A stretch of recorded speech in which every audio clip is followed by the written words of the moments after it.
આ ચંપાનું ફૂલ છે તો મને એવું જ દેખાય, જાસૂદનું ફૂલ તરીકે પણ એમ ધારો કહું જો જાસૂદનું ફૂલ મારા હાથમાં તો પણ ન થાય. અર્થાત પદાર્થ પોતે નક્કી કરે એના જ્ઞાનનો પ્રકાર કેવો છે આપણે નક્કી ન કરી શકીએ. એટલે જ્ઞાન થતું હોય છે અને કર્મ કરાતું હોય છે. આપણી આંખો ખુલ્લી હોય, આંખોને કહેવાય પ્રમાણ, અર્થાત આ ફૂલને જોવા માટેનું પ્રમાણ કયું આપણી પાસે તો કે આંખો ખુલ્લી હોય, એમાં બીજો કોઈ દોષ ના હોય અને આ વિષય જે છે એ મારી સમક્ષ હોય તો આપોઆપ જ જ્ઞાન થવાનું. અને કયા પ્રકારનું જ્ઞાન મારાવાનું થશે? આ ફૂલ છે અથવા આ ચંપો છે એ પ્રકારનું જ્ઞાન થાય. અંતેથી એ જ્ઞાનનો પ્રકાર કોણ નક્કી કરે? આ ફૂલ નક્કી કરે, નહીં કે આપણું મન. મારી ગમે તેવી ઈચ્છા હોય ને કે ના ના સ્વામીજી મારે તો તમે આવો, એટલે ઘણી વાર આપણી ઈચ્છા હોય કે વસ્તુ છે એવી નહીં, હું ધારું એવી મને દેખાય. આમ ઘણી વાર આપણે આપણી કલ્પના જગતની અંદર પણ રાચતા હોઈએ, તેથી અમુક વસ્તુ આમ જ છે એમ આપણે જોઈએ, પરંતુ એવું નથી થતું હતું. અંતેથી આપણી કલ્પના કે આપણી સંકલ્પ શક્તિ એ જ્ઞાનના સંદર્ભમાં કોઈ ઉપયોગી નથી. અંતેથી જ્ઞાન કેવું છે? વસ્તુતંત્રમ. વસ્તુ નક્કી કરે, જ્ઞાનનો વિષય નક્કી કરે કે જ્ઞાનનો પ્રકાર કેવો હશે આપણે નક્કી ના કરી શકીએ. આ બહુ અગત્યનો ભેદ છે. પુરુષતંત્રમ અને વસ્તુતંત્રમ બે શબ્દો જાણવા જેવા છે. વારંવાર વેદાંતમાં આ વિષયની ચર્ચા આવતી હોય છે. પુરુષતંત્ર અર્થાત જ્યાં પુરુષને સ્વતંત્રતા છે, વસ્તુતંત્ર અર્થાત જ્યાં પુરુષને કે વ્યક્તિને સ્વતંત્રતા નથી. ચાલો સ્વામી એમ કહીને આગળ શું કહેવા માંગો છો? બહુ અગત્યની વસ્તુ કહેવા માંગે છે કે જ્યાં વ્યક્તિને સ્વતંત્રતા હોય ત્યાં એ સ્વતંત્રતાનું નિયંત્રણ કરવાની જરૂર પડે, કારણ કે જ્યાં સ્વતંત્રતા હોય ત્યાં સ્વચ્છંદતા પણ હોઈ શકે. જ્યાં સ્વતંત્રતા મનુષ્યને હોય ત્યાં શક્ય છે કે સ્વતંત્રતાનો દુરુપયોગ થાય કે સ્વતંત્રતાનો ગેરલાભ લેવાય. જે સ્વતંત્રતા ન હોય ત્યાં દુરુપયોગનો પ્રશ્ન જ નથી. જે સ્વતંત્રતા હોય તેનો દુરુપયોગ પણ થઈ શકે, તેનો ગેરલાભ પણ લેવાઈ શકે. અંતેથી જ્યારે મને સ્વતંત્રતા હોય કે બસ આવે એટલે બેસવું કે ના બેસવું તો શક્ય છે કે ભલે ને મારો નંબર પાછળ હોય અને છતાંમાં મારી આગળવાળા બધાને હું ધક્કો મારીને હું અંદર ઘૂસી જાઉં. અંતેથી મારી સ્વતંત્રતા હોવાને કારણે મારો હક હોય એના કરતાં પણ વધારે છીનવી લઉં, બીજાના હક પર તરફ મારું.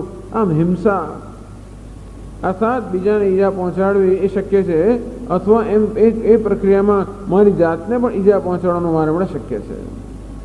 ઘણીવાર એવું થતું હોય કે સ્વતંત્રનો આપણે ઉપયોગ કરતા હોઈએ, આપણે એમ માની કે આપણે બહુ સ્માર્ટ છે, આપણે બહુ બુદ્ધિમાન છે અને બહુ હોશિયાર છે, અને આપણે એમ કે આપણી સ્માર્ટનેસ વડે કે આપણી બુદ્ધિ કે કુશળતા વડે આપણે બીજાઓને કેવા છેતરી જઈએ છીએ. પરંતુ એ જ પ્રક્રિયામાં આપણે આપણી પોતાની જાતને પણ નુકસાન કરતા હોઈએ, એની આપણે ખબર પણ ના હોય, એવું બની શકે. અંતેથી જ્યાં કર્મ છે, જ્યાં પુરુષતંત્રત્વ છે, જ્યાં વ્યક્તિની સ્વતંત્રતા છે, ત્યાં સ્વતંત્રતાનું હંમેશા નિયંત્રણ ન કહીએ તો પણ સ્વતંત્રતાને માર્ગદર્શનની આવશ્યકતા છે. જેવી રીતે મારી પાસે મોટર કાર હોય, અંતેથી એ સ્ટિયરિંગ વ્હીલ મારા હાથમાં હોવાને કારણે મને સ્વતંત્રતા છે કે મોટરને કેમ ચલાવી, કઈ ઝડપે ચલાવી, કઈ દિશામાં ચલાવી, શું કરવું, આ બધી સ્વતંત્રતા મને છે. આવી સ્વતંત્રતા હોવાને કારણે નિયમની આવશ્યકતા હોય. કેવા નિયમો? તો કે વાહનના નિયમો, વાહન વ્યવહારના નિયમો, કે કેવી રીતે ચલાવવું, ડાબી બાજુ ચલાવવું, જમણી બાજુ ચલાવવું, કઈ બાજુ ટર્ન લેવો, વધારે વધારે ઝડપ કેટલી.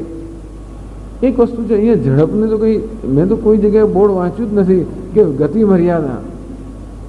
એક આશ્ચર્ય વાત છે, આ દેશની અંદર ગતિ મર્યાદા જ કોઈ નથી. કોઈ જગ્યાએ હાઈવે પર ખાલી પેલો નાનો બ્રિજ આવતો હતો કે 5 કિલોમીટરની એવી ગતિ મર્યાદા હોય, પણ સામાન્ય રીતે હાઈવે પર ગતિ મર્યાદા એવું જ નથી, લખ્યું નથી કે 50 કિલોમીટર કે 100 કિલોમીટર, કોઈ ગતિ મર્યાદા જ લખી નથી.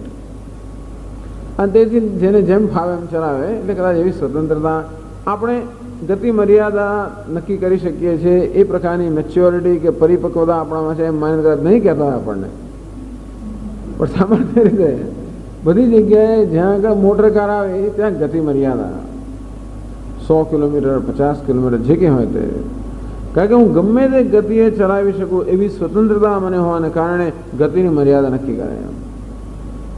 અરે પશ્ચિમના દેશોમાં તો ઓછામાં ઓછી ગતિ પણ આ રસ્તા પર ચલાવવું હોય તો 70 કિલોમીટર નીચે નહીં ચલાવવાનું એવું પણ કહી દે તમને, નહીં તો નહીં આવવાનું અહીંયા આગળ. નહીં તમે તમારું ખાઠિયું લઈને પછી આમ ગુરુ ગુરુ કરીને જાઓ તો બધા ટ્રાફિકને રોકી પાડો, એવું ના ચાલે. એટલે બધી બધી સ્વતંત્રતા. નહીં તમે તો ઊંટ ગાડું લઈને જાઓ તો હાઈવે પર બધો ટ્રાફિક રોકી પાડો તો કે નહીં આવા વાહનો નહીં પ્રવેશ નથી. હિન્દુસ્તાનમાં બધી સ્વતંત્રતા. તો કે 25 પ્રકારના વાહનો અમદાવાદની આ રસ્તાઓ પર ચાલે, 25 પ્રકારના. ઊંટ ગાડીથી માંડીને, બળદ ગાડીથી માંડીને, રિક્ષાવાળી માંડીને એ લોકો ઘણા કયા કયા પ્રકાર, 25 પ્રકારના વાહનો. એમાં પછી આમ આપણા માણસો અને કૂતરા અને ગાયો અને ગધેડા નહીં ગણવાના પછી એ વાહનો ના આવે. સબ ભૂમિ ગોપાલ કે બધાને સ્વતંત્રતા. ગઈકાલે બરોબર રસ્તાની વચ્ચે એક માણસ સળગા, વરસાદ પડે, બંને બાજુ પાણી હોય, રસ્તાની વચ્ચે પેલો ચાલે, આ બાજુ હોર્ન વગાડ્યા જ કરે, વગાડે કે ઉભો રહો ને ભાઈ જવું છું. બધો ટ્રાફિક રોકી પડે, રસ્તાની વચ્ચે ચાલે. પણ સ્વતંત્રતામાં આવું જ થતું હોય. જ્યાં સ્વતંત્રતા હોય ત્યાં પછી નિયંત્રણ કરતા માર્ગદર્શનની આવશ્યકતા છે. નિયંત્રણની પણ આવશ્યકતા છે અને નિયંત્રણ કરતા પણ માર્ગદર્શનની આવશ્યકતા છે.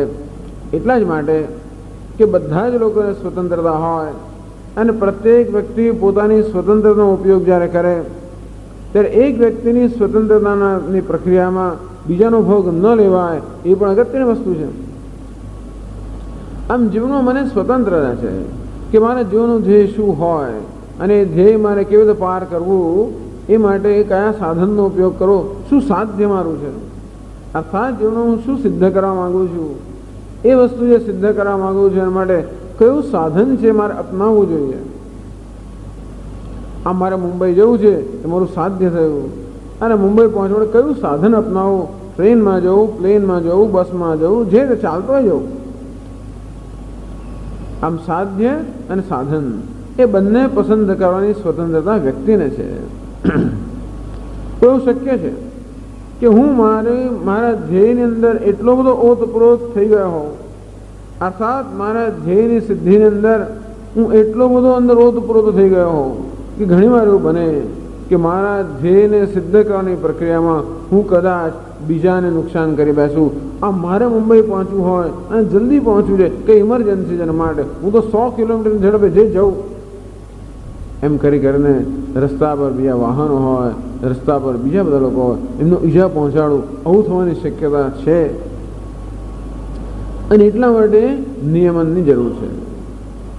સાથે સાથે મુંબઈ મારે જવું હોય તો કયા માર્ગે જવું એ જાણવાની પણ મને જરૂર છે. મને માર્ગદર્શનની પણ જરૂર છે કે સીધા જાઓ, જમણી બાજુ જાઓ, ડાબી બાજુ ન જશો, એમ કરીને આવું માર્ગદર્શનની પણ આવશ્યક છે. જેને કહે છે વિધિ અને નિષેધ. વિધિ અર્થાત શું કરવું જોઈએ જેથી મારું ધ્યેય સિદ્ધ થાય, અને મારું ધ્યેય એવી રીતે સિદ્ધ થાય કે મારા ધ્યેયની સિદ્ધિમાં બીજાઓને નુકસાન ન થાય, એ જ ધ્યેય સિદ્ધ કરવું જોઈએ. જીવનમાં માત્ર ધ્યેય સિદ્ધ કરવું એ એટલું જ પૂરતું નથી, પરંતુ ધ્યેય સિદ્ધ કરવા માટે જે સાધન છે એ સાધન પણ યોગ્ય હોવું જોઈએ. આ મનુષ્યને સાધ્ય અગત્યની વસ્તુ છે. મને શું જોઈએ છે એ સામાન્ય રીતે મારા માટે અગત્યની વસ્તુ છે, પરંતુ મને જે જોઈએ છે એની પ્રક્રિયામાં હું કયા સાધનનો ઉપયોગ કરું છું એ ઘણીવાર એ વસ્તુ હું દરકાર ન કરું, અને શક્ય છે કે એવા સાધનનો હું અપનાવું જેથી મારી સાધ્યની પ્રક્રિયાની અંદર જે ધ્યેય મારે સિદ્ધ કરવું છે એ ધ્યેય સિદ્ધ કરવાની પ્રક્રિયામાં હું બીજાઓને નુકસાન પહોંચાડું કે બીજાઓને ઈજા પહોંચાડું, આવું થવાની ઘણી શક્યતા છે. અંતેથી નિષેધ કે આમ ન કરવું જોઈએ, કે એમ કરવાથી તમને ઈજા થશે કે બીજાને ઈજા થશે. વિધિ આમ કરવું જોઈએ, એમ કરવાથી તમારું ધ્યેય સિદ્ધ થશે. એટલે જ્યારે જ્યારે પણ સાધ્ય હોય ત્યારે આપણે સાધન પસંદ કરવું પડે, અને સાધન જ્યારે પસંદ કરવું પડે ત્યારે યોગ્ય સાધન હોય. એટલે આપણા શાસ્ત્રોની અંદર, બધા શાસ્ત્રોની અંદર ખાસ કરીને આપણે તો સાધન સાધ્ય કરતાં પણ સાધનને વધારે મહત્વ આપવામાં આવે છે. તો કે આપણા ઋષિમુનિઓ આ વિષય પર ખૂબ વિચાર કરે છે. એટલે બીજા શાસ્ત્રો નથી આપતા નહીં, પણ આ પ્રત્યેક વિષય પર જેટલી ગહનતાથી વિચાર આપણે ત્યાં થયો છે એવો વિચાર બીજે ન થયો હોવાને કારણે આપણે ત્યાં સાધ્ય કરતાં પણ સાધનને વધારે અગત્યતા આપવામાં આવે છે. જો સાધન શુદ્ધ હોય, સાધન શુદ્ધિ બહુ અગત્યની વસ્તુ છે. જો સાધન શુદ્ધ હોય તો આજે તો આવતીકાલે સાધ્ય સિદ્ધ થવાનું જ છે. એટલે ભગવાન એમ જ કહે છે, કર્મણ્યેવાધિકારસ્તે મા ફલેષુ કદાચન. કર્મ એટલે કે સાધન અને કર્મફળ એટલે કે સાધ્ય. કે હે અર્જુન, સાધ્ય એ નક્કી કરવું, સાધ્યને અગત્યતા આપવું યોગ્ય નથી. કર્મણ્યેવાધિકારસ્તે, જે સાધન છે એ સાધનને મહત્વ આપવું જોઈએ. સાધન શુદ્ધિ હોવી જોઈએ. સાધન એ કારણ છે અને સાધ્ય એ કાર્ય છે. એવું સામાન્ય નિયમ છે, જ્યાં કારણ હોય ત્યાં કાર્ય થવાનું જ. બીજ કારણ છે અને છોડ કાર્ય છે. બીજ વાવીએ અને જો યોગ્ય પરિસ્થિતિ હોય તો છોડ થવાનો જ છે, પણ એની ચિંતા તું ના કરે. બસ મારે તો અહીંયા કેરી જોઈએ છે, કેરી જોઈએ એટલે પણ સારામાં સારું બીજ જે બજારમાં મળતો એ લઈ આવે. તો કે નહીં નહીં, કેરી માટે જે યોગ્ય બીજો એ લાવવાનું. સારું દેખાય છે માટે નહીં, પરંતુ કેરીનો છોડ કે કેરીનું વૃક્ષ જે આપી શકે એ પ્રકારનું બીજ વાવવું જોઈએ. આમ કેરીનો ગોટલો આપણે વાવ્યો એટલે જો બધી પરિસ્થિતિ અનુકૂળ હશે તો આજે તો આવતીકાલે એમાંથી છોડ થવાનો, વૃક્ષ થવાનું જ છે. પરંતુ પેલું બીજ બહુ સરસ દેખાય છે ને, કેરીનો ગોટલો કેવો ગંદો દેખાય છે. એના કરતાં આ તરબૂચનું બીજ કેટલું સરસ, લાવું એ વાવું. આમ તરબૂચનું બીજ સરસ દેખાય છે માટે વાવેનું કેરીનું વૃક્ષ ઈચ્છતો એવું ન થાય. અંતેથી જેવું સાધન હોય તેવું સાધ્ય હોય, જેવું કારણ હોય તેવું જ કાર્ય હોય. અંતેથી કાર્ય કે સાધન શુદ્ધિ ખૂબ અગત્યની વસ્તુ હોવાને કારણે આપણા શાસ્ત્રોના કર્મકાંડ વિભાગમાં, કર્મકાંડનો વિષય છે કર્મ. એ કર્મમાં, કર્મ એટલે કે સાધન, એ સાધન પસંદ કરવામાં અને સાધનનું અનુષ્ઠાન કરવામાં મનુષ્યને સ્વતંત્રતા હોવાને કારણે આવશ્યક છે કે સાધન શુદ્ધિ હોવી જોઈએ. અંતેથી વિધિ અને નિષેધ કે આ પ્રકારે તારે આ સાધનનું અનુષ્ઠાન કરવું જોઈએ અને આ રીતે ન કરવું જોઈએ. અંતેથી તમે જુઓ કે જ્યાં પણ કર્મ હોય ત્યાં વિધિ નિષેધ આવવાના.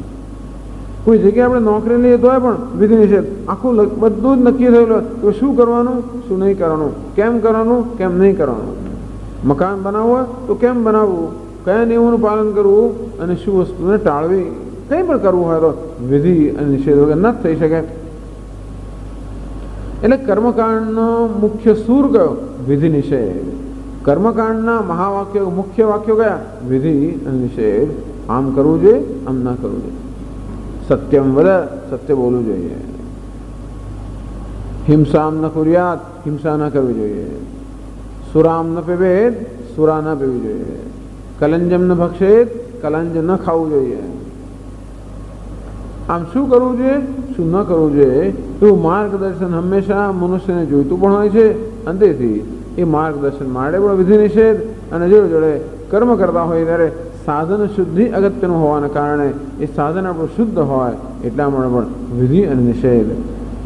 અંતેથી આગળનો ગ્રંથ કર્મકાંડનો ગ્રંથ કયો છે? વિધિ નિષેધાત્મક. વિધિ અને નિષેધ એ જેનું સ્વરૂપ છે એ પ્રકારનો ગ્રંથ છે કર્મકાંડ. પણ જ્ઞાનનો જ્યારે પ્રશ્ન આવે, દેટ્સ ઓલ. જ્ઞાનનો પ્રશ્ન આવે તો પછી એની અંદર વિધિ અને નિષેધને કોઈ સ્થાન જ નથી. આને આ જાસૂદનું ફૂલ છે એ રીતે તમારે આને જાણવું જોઈએ એવી ગમે એટલી સૂચના ગમે તે આપે. સ્વામીજી શું પ્રાઇમ મિનિસ્ટર આવીને આપણે કે ધારો કે ભગવાન આવીને કહે કે આ જાસૂદનું ફૂલ એ પ્રમાણે તમે જાણો તો પણ આપણે જાણી ન શકીએ, કારણ કે એ જેવું છે એનાથી જુદી રીતે જાણવાની સ્વતંત્રતા આપણને નથી, કારણ કે એવું છે વસ્તુતંત્ર. અને જ્યાં જ્ઞાન આવે છે ત્યાં વિધિ અને નિષેધને કોઈ સ્થાન નથી. તો ત્યાં કોને સ્થાન છે? ત્યાં પ્રમાણને સ્થાન છે. પ્રમાણ વસ્તુ તંત્રમ જ્ઞાનમ. જ્ઞાન છે ને તંત્ર છે. જ્ઞાન કોણ નક્કી કરે છે? વસ્તુ નક્કી કરે. અને જોડે જોડે પ્રમાણ નક્કી કરે. પ્રમાણ એટલે આપણી આંખો. આ ફૂલ જોવામાં પ્રમાણ કયું? આંખો. આ શબ્દો સંભળાઈ રહ્યા છે એ સાંભળવાનું પ્રમાણ કયું? આપણા કાન. આપણે જ્ઞાનેન્દ્રિય જે છે એ જગતના વિષયોનું જ્ઞાન પ્રાપ્ત કરવાનું પ્રમાણ છે. જ્ઞાનેન્દ્રિયોને જોડે જોડે આપણું મન પણ જોઈએ. માત્ર આપણે આપણા કાનમાં શબ્દો પડતા હોય પણ આપણું મન જો બરોબર સાવધાન ન હોય તો આપણે એ શબ્દો સાંભળવા છતાંય સાંભળી શકતા નથી હોતા. એનો અર્થ એ થયો કે જ્ઞાનેન્દ્રિયોની જોડે જોડે મન પણ હોય તો જ આપણે વિષયોનું જ્ઞાન પ્રાપ્ત કરી શકીએ. હવે આપણે જેની વાત કરીએ છીએ એ તો આત્મા છે, બ્રહ્મ. આમ બ્રહ્માત્મૈક્યમ, બ્રહ્મ અને આત્માનું ઐક્ય પ્રગટ કરનારું હવે આ જે શાસ્ત્ર છે એ કેવું છે? જ્ઞાનકાંડ કે ઉપનિષદ. તો કયું એ પ્રમાણે જ્ઞાનમાં અગત્યની વસ્તુ કઈ છે? પ્રમાણ. જો આપણી આંખોમાં કોઈ પ્રકારનો દોષ ન હોય અને આપણું મન બરોબર આંખોની સાથે સાવધાન હોય તો જે પદાર્થ આપણી સમક્ષ હોય એ પદાર્થ આપણે દેખાય જ. જો આપણા કાન બરોબર હોય અને આપણું મન પણ કાનની સાથે સાવધાન હોય તો જે શબ્દો બોલાય છે એ સંભળાય જ. કારણ કે એમાં આપણો પ્રયત્ન નથી. બહુ સારી વસ્તુ છે. આપણો પ્રયત્ન કેટલો છે? માત્ર આ પ્રમાણ જે છે, આંખોમાં કદાચ મોતિયો એવું કશું હોય એને કારણે જો બરોબર ન દેખાતું હોય તો મોતિયાને દૂર કરવો, અર્થાત પ્રમાણમાં જો કોઈ પ્રકારનો દોષ હોય તો એ દોષ દૂર કરવા પૂરતો પુરુષાર્થ આપણો છે. કર્મમાં તો કર્મ કરવાનો પુરુષાર્થ આપણો છે, જ્ઞાનમાં આપણો કોઈ પુરુષાર્થ નથી. છતાં પણ થોડોક પુરુષાર્થ આપણો છે. જો આ પ્રમાણની અંદર અર્થાત જ્ઞાનનું જે સાધન છે એમાં દોષ હોય તો દોષ દૂર કરવા પૂરતો પુરુષાર્થ આપણે કરવો પડે. અને તેથી આપણે આંખોમાં કઈ દોષ હોય તો દોષ આપણે દૂર કરવો પડે, કે કાનમાં દોષ હોય તો એ દૂર કરવો પડે તો આપણે શબ્દો બરાબર સંભળાય. તેથી આ જ્ઞાન જ્યારે આવે ત્યારે પ્રમાણ સૌથી અગત્યની વસ્તુ બને. વસ્તુ તો ખરી, વસ્તુ તો છે જ, પણ જ્યારે પ્રમાણ દોષ રહિત પ્રમાણ હોય ત્યારે આપણે જ્ઞાન થાય. એટલે જ્ઞાનના સંદર્ભમાં પ્રમાણને મહત્વ આપવામાં આવે છે. તો આત્મા જે છે જાણે કે જગતના વિષયો છે એમાં તમે કહ્યું તે પ્રમાણે જ્ઞાનેન્દ્રિયો અને આપણું મન એ જગતના વિષયોનું જ્ઞાન પ્રાપ્ત કરવાનું પ્રમાણ છે. પરંતુ આત્મજ્ઞાન પ્રાપ્ત કરવાનું પ્રમાણ કયું? એમાં આપણું મન તો પ્રમાણ કરવું કે મનમાં જ બધું જ્ઞાન થાય છે. પરંતુ આત્મા એ કોઈ જ્ઞાનેન્દ્રિયોથી જોવાનો વિષય નથી. આત્મા જોઈ ન શકાય, સાંભળી ન શકાય.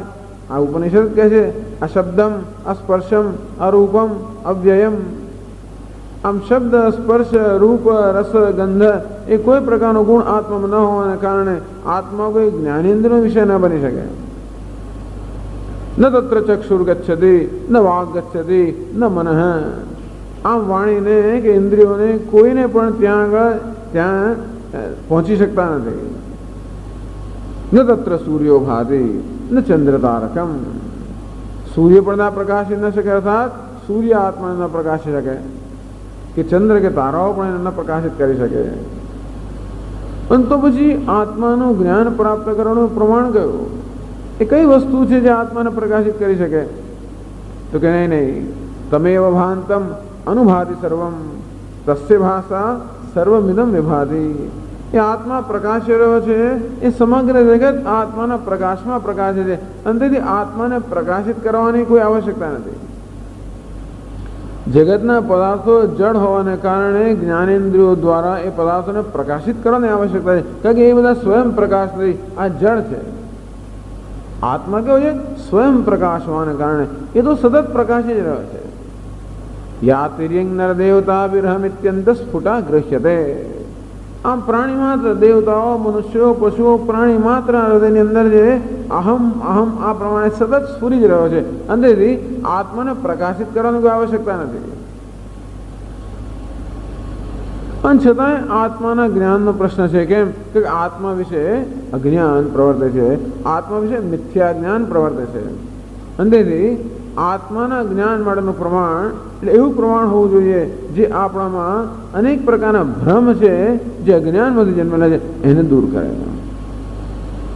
અજ્ઞાન અને અજ્ઞાનને જન્મેલા ભ્રમને દૂર કરે એ પ્રકારનું પ્રમાણ. પ્રમાણો જ અર્થ જે આપણા અજ્ઞાનને દૂર કરે એનું નામ જ પ્રમાણ. પણ આત્માનું અજ્ઞાન કયા પ્રકારનું છે? ભ્રમ, અનેક પ્રકારના ભ્રમ સેવાઈ રહ્યા હોવાના કારણે આત્મા વિશેના ભ્રમ દૂર થાય એ જે વસ્તુ કરી શકે એ આત્માનું એને માટેનું પ્રમાણ બને.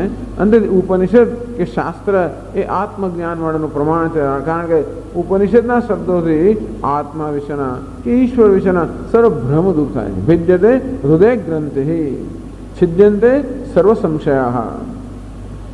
હૃદયની જે કે ગ્રંથિઓ હોય, ગ્રંથિઓ જે કે કોમ્પ્લેક્સિસ હોય, અર્થાત આત્મા વિશેના જે કે બધા ખ્યાલો હોય, ભેદ્યતે હૃદય ગ્રંથિ હૃદયના બધી ગ્રંથિઓ ભેદાઈ જાય છે. છિદ્યંતે સર્વ સંશયા અને જે કે સંશયો મનની અંદર હોય આત્મા વિશે, ઈશ્વર વિશે, કોઈ પણ વિશે, એ સર્વ સંશયો પણ જેનાથી છેદાઈ જાય છે. આવું આ ઉપનિષદ કે જ્ઞાન કાંડ એ આત્મા માટેનું પ્રમાણ છે. એટલે કે આત્મા આત્મજ્ઞાન વડે પ્રમાણ કયું? ઉપનિષદ, જેની આગળ ચર્ચા કર પ્રારંભમાં ચર્ચા કરવામાં આવી. ઉપની અને શદ. ઉપ એટલે જે સમીપની વસ્તુ છે એનું જ્ઞાન, ઉપક એટલે આત્માનું જ્ઞાન કરાવે છે. ની એટલે નિશ્ચિત જ્ઞાન કરાવે છે જેમાં કોઈ પ્રકારનો સંશય કે વિપર્ય ન હોય. અને સદ અર્થાત જે જ્ઞાન આપણા અજ્ઞાનને નષ્ટ કરે છે, આપણા ધ્યેય બ્રહ્મની પ્રાપ્તિ કરાવે છે, સંસારના બંધનનો નાશ કરે છે. અને આ રીતે આ જે ઉપનિષદ જ્ઞાન છે, ઉપનિષદ જે છે એ આત્મજ્ઞાન માટેનું પ્રમાણ છે. આત્મજ્ઞાન માટેનું પ્રમાણ અર્થાત આત્મા વિશેના જે કંઈ સંશયો કે ભ્રમ છે એ સર્વને છેદનારું આ પ્રમાણ છે. નેતિ નેતિ નેતિ. પરંતુ મેં કહ્યું એ પ્રમાણે આંખો, કાન વગેરે જ્ઞાનેન્દ્રિયો વિષયોનું જ્ઞાન પ્રાપ્ત કરવાના પ્રમાણ હોવા ઉપરાંત આપણું મન પણ એની સાથે હોય તો જ એ જ્ઞાન થઈ શકે. અંતે રીતે ઉપનિષદના શબ્દો ભલે આત્મજ્ઞાન માટે પ્રમાણ છે અને છતાં પણ એની જોડે આપણું પરિપક્વ મન એ પણ આવશ્યક છે. એટલે ઉપનિષદ કહે છે શાંતો દાંતો પરત સ્થિતિક્ષુ સમાહિતો ભૂત્વા આત્મનૈવ આત્માનમ પશ્યેત. પોતાના બુદ્ધિની અંદર કે પોતાના હૃદયમાં કોણ આત્માનું દર્શન કરી શકે? શાંતો દાંતો પરત સ્થિતિક્ષુ, જેનામાં શમ, દમ, ઉપરમ, તિતિક્ષા, શ્રદ્ધા, સમાધાન અથવા વિવેક, વૈરાગ્ય આ બધા ગુણોથી સંપન્ન જે મન છે એ મનમાં આત્માનું પશ્યેત, એ મનની અંદર આત્માના દર્શન કરવા જોઈએ કે એ મનમાં આત્માના દર્શન થાય. અને તેથી હવે બે વસ્તુની આવે. પ્રમાણ એટલે શું? ઉપનિષદના શબ્દો અને સાથે સાથે વિવેક, વૈરાગ્ય, સમાધિ, ષટક સંપત્તિથી પરિપક્વ થયેલું મન, આ બેનો સંયોગ થાય ત્યારે આપણે જ્ઞાન થાય. અંતેથી અધિકારિત્વ ખૂબ અગત્યનું છે. કર્મકાંડમાં પણ અધિકારિત્વ અગત્ય છે, પણ જ્ઞાનકાંડમાં પણ અધિકારિત્વ અત્યંત આવશ્યક છે. અધિકાર કોને છે તો બતાવે છે. શંકરાચાર્ય સમજાવવા માંગે છે કે કોને અધિકાર છે જ્ઞાન પ્રાપ્ત કરવાનો. તો હવે પછીની આખ્યાયિકા છે એ પણ આપણે બતાવે છે કે આ જ્ઞાન પ્રાપ્તિ કરવા માટે કોણ અધિકારી છે. પણ એવું કહેતા પહેલા શંકરાચાર્યજી સમજાવે છે કે હવે પછી જે વિષયની ચર્ચા કરવામાં આવે છે તે અને અત્યાર સુધી જે વિષયની ચર્ચા કરવામાં આવી એ બંને પરસ્પર વિલક્ષણ વિષયો છે. એતાવધિ અતિક્રાંતેન વિધિ પ્રતિષેધાર્થેન મંત્ર બ્રાહ્મણેન અવગંતવ્યમ યદ્વરદ્વય સૂચિતમ વસ્તુ. યદ્વરદ્વય સૂચિતમ વસ્તુ, આ પહેલા બે વર્ષથી જે વસ્તુ આપવામાં આવી તો પહેલા બે વરદાનથી શું આપવામાં આવ્યું? યદ પિતુ સૌમનસ્યમ, આ પિતાનું સૌમનસ્ય અર્થાત પિતાના મનને શાંતિ કે પિતાના મનની પ્રસન્નતા. અને બીજા વર્ષથી શું માગવામાં આવ્યું તો કે અગ્નિ વિદ્યા, જે સ્વર્ગનું સાધન છે તે. આમ આ લોક અને પરલોક, પિતાના મનની પ્રસન્નતા અર્થાત આ લોકનું સુખ અને અગ્નિ વિદ્યા અર્થાત સ્વર્ગની પ્રાપ્તિનું સાધન હોવાને કારણે અગ્નિ વિદ્યા કે સ્વર્ગ એટલે પરલોકનું સુખ. આમ પહેલા બે મંત્રમાં, પહેલા બે વરદાનમાં કઈ મુખ્યત્વે કયા શને આવરી લેવામાં આવ્યું? ઇહામૂત્ર ભોગ. તો ઇહામૂત્ર ફલ ભોગ એટલે કે આ લોકની અંદર અમૂત્ર એટલે પરલોકની અંદર જે કંઈ ભોગ પ્રાપ્ત થઈ શકે એ બધા ભોગની ચર્ચા કરવામાં આવી પહેલા બે વરદાનમાં. બહુ લાંબી ચર્ચા નથી કરી, પણ પિતાના મનની પ્રસન્નતા એટલે સમજી લો કે આ જીવનમાં આનંદ, નહીં તો આનંદ કોને ક્યાં હોય. અંતેથી પહેલા વરદાનમાં નચિકેતા જ્યારે પિતાના મનની પ્રસન્નતા વિશે માંગે છે, એનો અર્થ એ થયો કે આ લોકની અંદર જે સુખ છે એ માંગે છે. અને બીજા વરદાનની અંદર એ અગ્નિ વિદ્યા માંગે છે, સ્વર્ગનું સાધન છે. ત્યારે હવે પછી પરલોક જે છે એ પરલોકમાં જે સુખ છે એ માંગે છે. પણ કોને માટે માંગે છે? પોતાના માટે નથી માંગતો. તે ત્રીજા વરદાનમાં જે માંગે છે એ પરથી નક્કી થાય છે કે પહેલા બે વરદાનમાં જે વસ્તુ માંગી એ વસ્તુ પોતાના માટે માંગી નથી, પરંતુ એ માંગણી એ બધું યમરાજે આપ્યું. અને છતાં પણ નચિકેતાએ ત્રીજું વરદાન માંગ્યું. એ જ બતાવે છે કે પહેલા બે વરદાનની અંદર જે એને આપવામાં આવ્યું એના માટે નચિકેતાનું વૈરાગ્ય છે. અંતેથી એતાવદ્ધિ અતિક્રાંતેન અવગંતવ્યમ.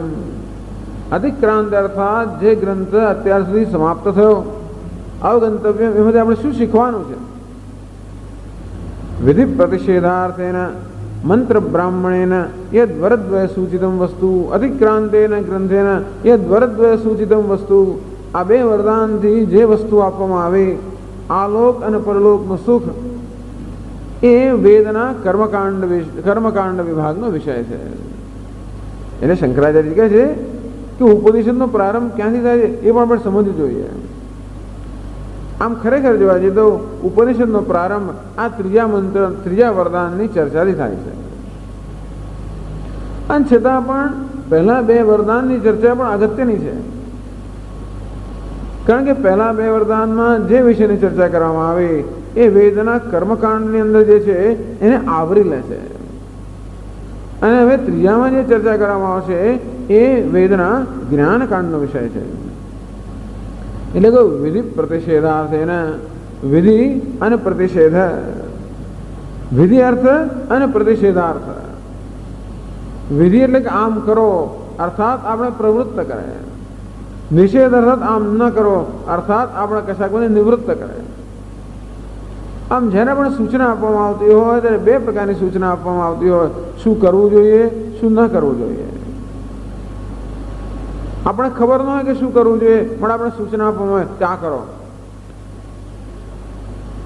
અથવા મને ખબર હોય કેમ કરવું જોઈએ તો સૂચના આપો આમ નહીં પણ આમ કરો, આમ અપૂર્વ વિધિ વગેરે. એટલે આપણે સૂચના આપવામાં આવે કે શું કરવું જોઈએ. અને જોડે જોડે નિષેધ. મારા મનમાં કોઈ આવેગ હોય, ઘણીવાર આપણે આવેગાત્મક કર્મ કરતા હોઈએ છીએ. અંતેથી પેલી દારૂની બાટલી ત્યાં પડી છે, અંતેથી જોઈને મારું મન લલચાય.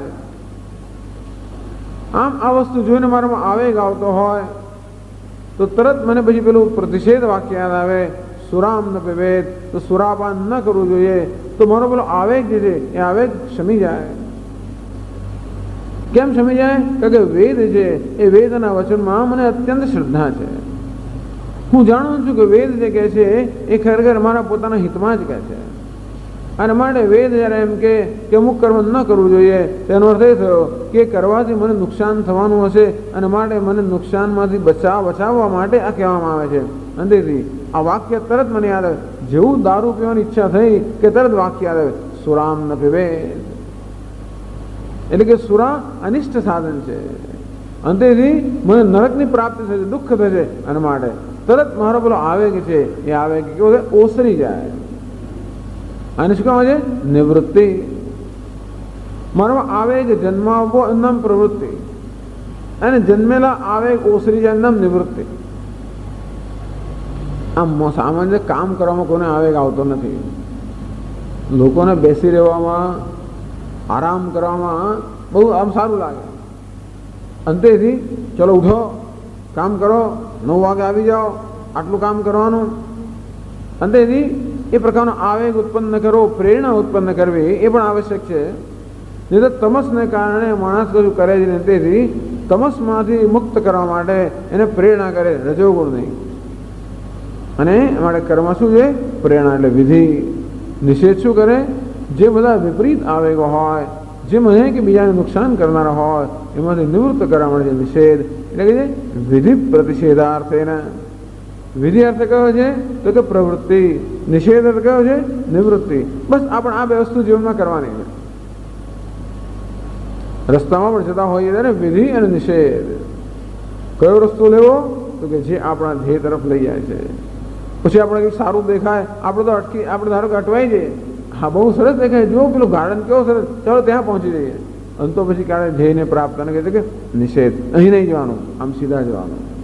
ચાલો આમ કરીને કર્મકાંડની અંદર આવી પ્રવૃત્તિ અને નિવૃત્તિ એ બે પ્રકારની સૂચના આપતો વિધિ અને પ્રતિષેધ જે છે એ બંનેની જરૂર પડે છે. ક્યારે? કર્મના સંદર્ભમાં વિધિ અને પ્રતિષેધ બંનેની આવશ્યકતા છે. કારણ કે કર્મ કરવા મને સ્વતંત્રતા છે, એ સ્વતંત્રતાનો દુરુપયોગ પણ થઈ શકે, અથવા એ સ્વતંત્રતાને માર્ગદર્શનની આવશ્યકતા છે, અને વિધિ અને નિષેધ. માર્ગદર્શન આપવા માટે વિધિ, દુરુપયોગ થતો રોકવા માટે નિષેધ. મંત્ર બ્રાહ્મણેન અવગંતવ્યમ. એ મંત્ર અને બ્રાહ્મણ વિભાગ જે વેદના છે એનો આ વિષય છે. મંત્ર વિભાગ અને બ્રાહ્મણ વિભાગ, પછી શું આવે? ઉપનિષદ વિભાગ.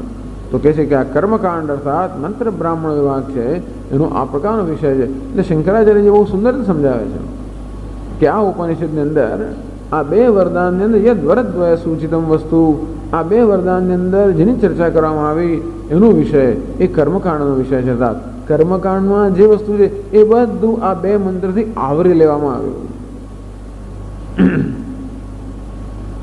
તો આમાં શું આમાં કઈ વસ્તુ કહેવામાં નથી આવે?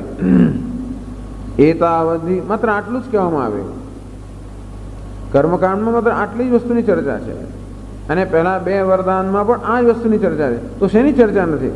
કે જે ન આત્મતત્વ વિષય યાથાત્મ વિજ્ઞાન, પરંતુ આત્મતત્વ વિષયનું જે યાથાત્મ વિજ્ઞાન છે, આત્મતત્વ વિષયના વિજ્ઞાનની ચર્ચા કર્મકાંડમાં પણ નથી, અંતેથી આ બે વરદાનમાં પણ આત્મતત્વના વિષયની ચર્ચા નથી. એટલે યાથાત્મ વિજ્ઞાનમ. કોઈ કહે કે કોણે કહ્યું આત્માના જ્ઞાનની મને જરૂર નથી, આત્માનું તો મને જ્ઞાન છે જ. આત્માનું જ્ઞાન પ્રાપ્ત કરવાનું મારે વળી વેદની શું જરૂર છે? કે હું કોણ છું એ તો હું જાણું જ છું. એટલે કહે છે કે માત્ર આત્મતત્વનું જ્ઞાન નહીં, યાથાત્મ વિજ્ઞાનમ. હું આત્માને જાણું તો છું, હું છું, હું ચેતન છું, હું સ્ત્રી પુરુષ છું, સુખી દુઃખી છું, કરતા ભોગતા છું, એમ કરીને આત્માનું જાણું તો છું. એ કેવું વિજ્ઞાન છે? વિપરીત વિજ્ઞાન છે. કેવા વિજ્ઞાનની આવશ્યકતા? યાથાત્મ વિજ્ઞાન. એટલે ઉપનિષદ આપણને યાથાત્મ વિજ્ઞાન, યાથાત્મ એટલે જેવું છે તેવું યથાર્થ વિજ્ઞાન આપે છે. પરંતુ એ કર્મકાંડનો વિષય નથી કે પહેલા બે વરદાનનો પણ વિષય નથી.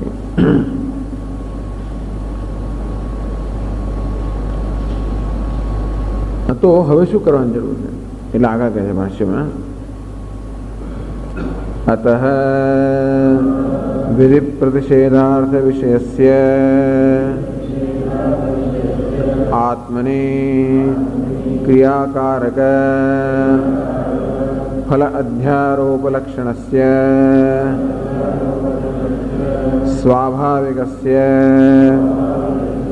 અજ્ઞાનસ્ય સંસાર બીજસ્ય નિવૃત્ત્યર્થમ તદ્વિપરીત બ્રહ્માત્મૈકત્વ વિજ્ઞાનમ ક્રિયાકારક ફલ અધ્યારોપલક્ષણ શૂન્યમ આત્યંતિક નિશ્રેયસ પ્રયોજનમ વક્તવ્યમ ઇતિ ઉત્તરો ગ્રંથઃ આરભ્યતે.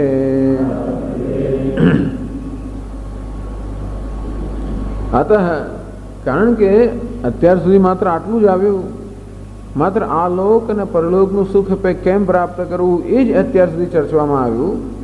અત્યાર સુધી ચર્ચામાં માત્ર એટલું જ જ્ઞાન થાય, પરંતુ એવો કોઈક હોય વિરલ મનુષ્ય જેનામાં આ લોક અને પરલોકમાં પ્રાપ્ત થતા વિષયો કરતાં પણ, એ સુખ કે ભોગ કરતાં પણ કોઈ પરમ વસ્તુ પ્રાપ્ત કરવાની એનામાં અદમ્ય ઈચ્છા હોય, વિધિ પ્રતિષેધાર્થ વિષયસ્ય, તો આ વિધિ અને પ્રતિષેધ ક્યારે કામ કરે? વિધિ અને નિષેધ ક્યારે કામ કરે? મેં કહ્યું તે પ્રમાણે જ્યારે કર્મ કરવાની સ્વતંત્રતા હોય ત્યારે. કોના પર એ વસ્તુ કામ કરે? જે કરતા છે, અર્થાત હું કર્મ કરું છું એ પ્રકારનું અભિમાન જે ધરાવે છે. હું બ્રાહ્મણ છું, ક્ષત્રિય છું, પુરુષ છું, ગ્રહસ્થ છું, સંન્યાસી છું, આ પ્રકારનું અભિમાન જે ધરાવે છે એ માણસને જ વિધિ અને નિષેધ એના પર જ કામ કરી શકે, બાકી કામ ના કરી શકે. અર્થાત જે લોકોમાં અભિમાન છે, પોતાના વિશે અભિમાન જે ધરાવે છે એ જ હંમેશા વિધિ અને પ્રતિષેધનો વિષય છે. જેને અભિમાન છે કે હું પતિ છું, આવું અભિમાન ઉત્પન્ન કરીએ આપણે, અને પછી એને બરોબર પકડવા લઈએ. આપણે શું કરીએ છીએ? આપણા સંસ્કારની અંદર એવું થતું હોય છે કે અભિમાન ઉત્પન્ન કરવું અને તો જ વિધિ નિષેધ લાગુ પડે. હવે તું મોટો થઈ ગયો, આપણે શું કહીએ? બ્રહ્મચર્ય દીક્ષા આપી, ઉપનયન એને આપી દીધું, એમ કરીને એનું અભિમાન ઉત્પન્ન કર્યું, હું બ્રહ્મચારી છું. બસ હવે આજથી સંધ્યાવંદન શરૂ કરી દો કે જેણે આ જનોઈ પહેરી છે એને તો આ સંધ્યાવંદન કરવું જોઈએ, ગાયત્રી જપ કરવો જોઈએ, એમ કરીને બ્રહ્મચારીનું પહેલાં અભિમાન ઉત્પન્ન કરીને પછી એનામાં કર્તવ્ય બુદ્ધિ ઉત્પન્ન કરીએ કે બ્રહ્મચારી તો મારા કરવું જ પડે, અને નહીં કરવું તો નરકમાં જવું પડશે. આ કારણે પ્રત્યવાય પેલો કે હું બ્રહ્મચારી છું, મારે કરવું જોઈએ, એનામાં કર્તવ્ય બુદ્ધિ ઉત્પન્ન થાય અને પછી એ કર્મ કરે. પરંતુ જેણે બ્રહ્મચર્ય દીક્ષા, મેં તો સ્વામીજી નથી લીધી, મારી પાસે જનોઈ નથી, એટલે મારાથી તો આ ગાયત્રી મારે કરવાની જરૂર નથી. અંતેથી અભિમાન, જે લોકો એસએસસીમાં ભણતા હોય એ લોકો અહીં આવી જાય, હું એસએસસીમાં ભણું છું એ પ્રકારનું અભિમાન હોય તો હું ત્યાં આવું, નહીં ના આવું. અને આ રીતે કોઈ પણ કર્મ કરવામાં અભિમાનની આવશ્યકતા છે. ઘરની અંદર પણ હું દીકરો છું, દીકરી છું એવું અભિમાન હોય તો જ કામ થાય, નહીં ના થાય. ઘરમાં દીકરી હોય ખરી, પણ હું દીકરી છું અભિમાન છે ના હોય તો કશું શીખે જ નહીં, રસોઈ બધું કંઈ શીખે જ નહીં. કેમ? પેલો નથી શીખતો મારો ભાઈ, હું શાની શીખું? અંતેથી હું પણ બાળક છું, હું પણ સંતાન છું, એવો અભિમાન છે. મારે સંતાનને બધો હક તો મને જોઈએ એવો અભિમાન છે. પણ દીકરી છું એવું વિશિષ્ટ અભિમાન ન હોવાને કારણે દીકરીના જે ધર્મ છે એ ધર્મનું પાલન ન થાય. અંતેથી હું તો કોઈ રસોડામાં સમજે ગઈ જ નથી, મને તો કશું આવડતું જ નથી, કારણ કે એવું અભિમાન જાગૃત થયું નથી. દીકરાને પણ હું સંતાન છું એવું અભિમાન હોય, દીકરો છું અભિમાન, તો નોકરી ન જાય, આ બહાર ન જાય, આમ એનાથી આવું કામ કોણ કરે? જેનામાં અભિમાન હોય તે. હું બ્રાહ્મણ છું, પણ મારે આમ તો કરવું જ જોઈએ અને આમ તો ન જ થાય. હું પતિ છું, પણ આમ તો કરવું જ જોઈએ, આમ તો ન, મારી ફરજ છે.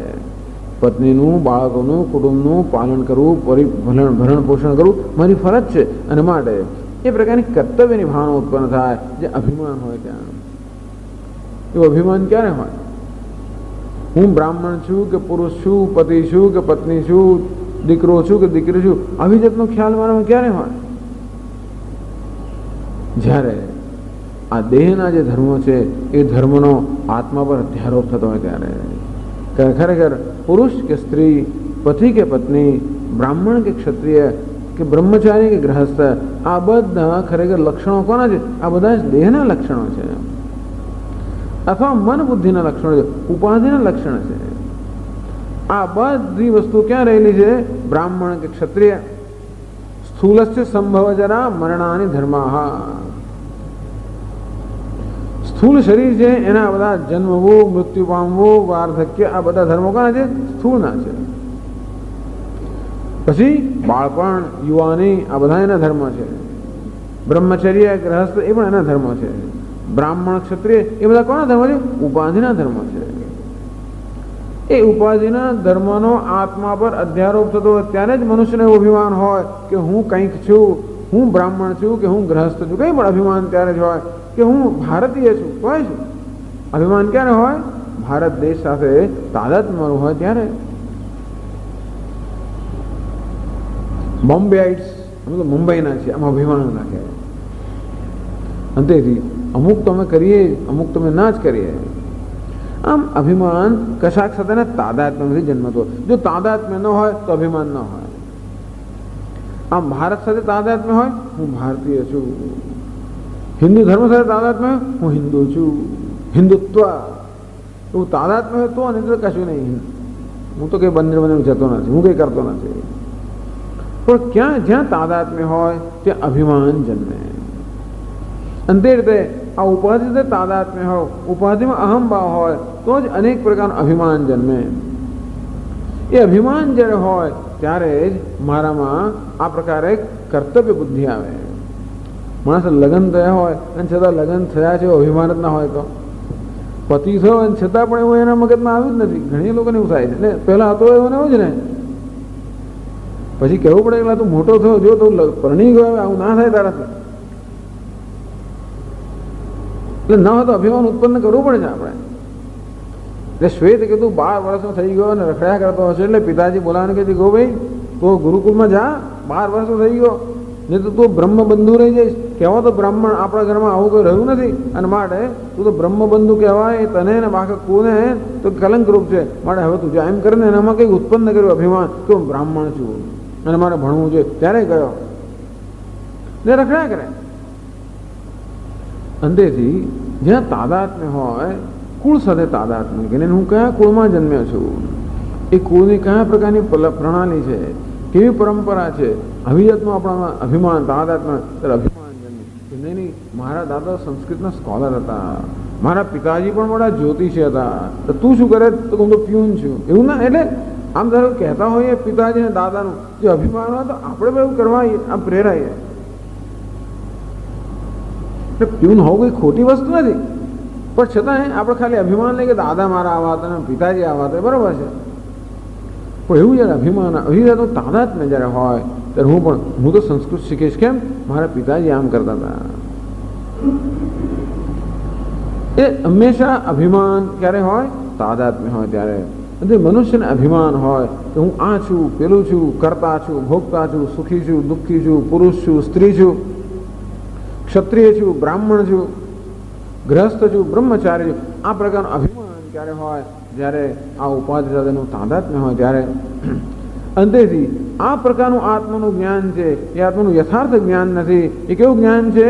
એ આત્માનું વિપરીત જ્ઞાન, મિથ્યા જ્ઞાન છે. એ શામાંથી જન્મે છે? અધ્યારોપમાંથી જન્મ્યું. શેનો અધ્યારોપ? ઉપાધિ અને એના ધર્મો જે છે એનો આત્મા પર જ્યારે અધ્યારોપ કરવામાં આવે ત્યારે જ આ પ્રકારના ખ્યાલો આપણામાં જન્મે અને ત્યારે જ આપણે કર્મ કરવા માટે યોગ્ય બની, નહીં તો યોગ્ય ના બનીએ.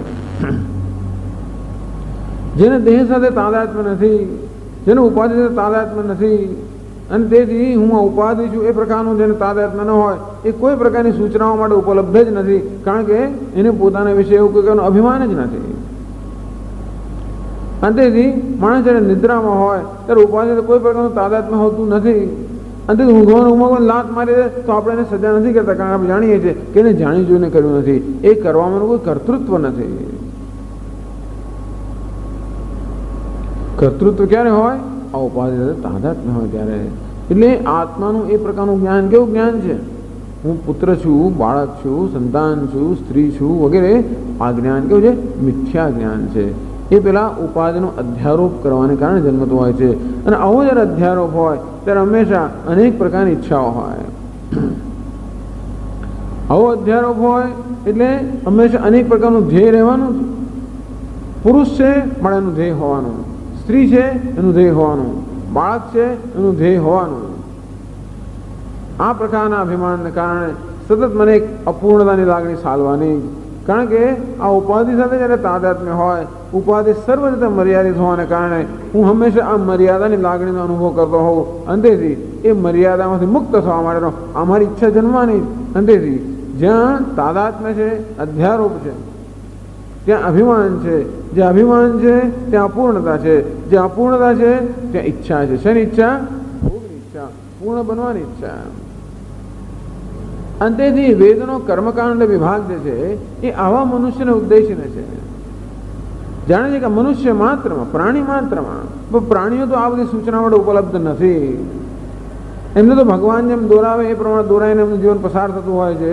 અંતેથી એ ક્યારેય પણ પોતાની સ્વતંત્રતાનો દુરુપયોગ કરતા ન હોવાને કારણે એમને કોઈ સૂચનાની જરૂર નથી.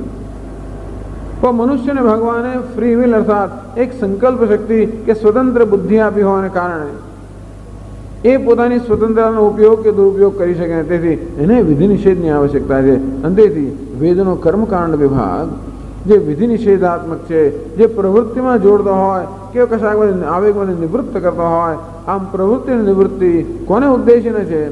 આ પ્રકારનું અભિમાન જે ધરાવે છે, અર્થાત અનાત્માના કે ઉપાધિના ધર્મોનો જેને આત્મા પર અધ્યારોપ કરે છે, એને માટે આ છે. અને કેવો અધ્યારોપ કરે છે? ક્રિયાકારક ફલ અધ્યારોપ લક્ષણસ્ય. ટેકનિકલ ભાષામાં કહે ક્રિયાકારક ફલનો અધ્યારોપ, આત્મા પર અધ્યારોપ થયો. શેનો અધ્યારોપ થયો? કર્તૃત્વનો અધ્યારોપ થયો કે હું કર્મ કરનાર છું. વળી બીજો કોઈ અધ્યારોપ થયો? હું ભોગતા, હું કરતા છું, હું ભોગતા છું, હું ફળ ભોગવનાર છું. આવો પણ અધ્યારોપ થયો. આમ ભોગતા હોવાને કારણે અનેક પ્રકારના ભોગની મને ઈચ્છા હોય, અંતેથી અનેક પ્રકારના ભોગ્ય વિષયો મને જોઈતા હોય. એ વિષયો ત્યારે જ પ્રાપ્ત થાય જ્યારે એ કર્મ કરીને પ્રાપ્ત કરવું. અંતેથી મારે ભોગવવું છે, મારે કર્મ કરવું પડે.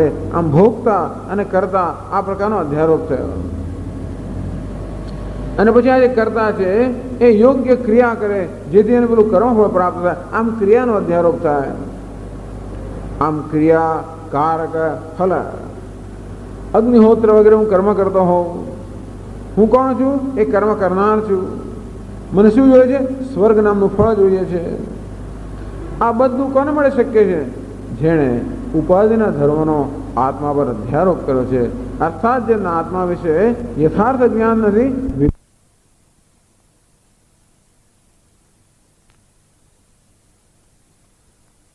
સર્વ ઉપાધિના ધર્મનો આત્મા પર જે અધ્યારોપ થઈ ગયો છે સ્વાભાવિક.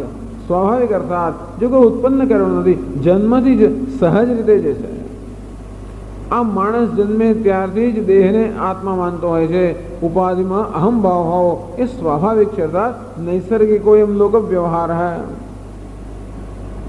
આ બધો લોક વ્યવહાર, હું પુરુષ છું, સ્ત્રી છું વગેરે વ્યવહાર કેવો છે? નૈસર્ગિક અર્થાત ઉત્પન્ન કરેલો નથી, અનાદિકાળથી ચાલતો આવ્યો છે.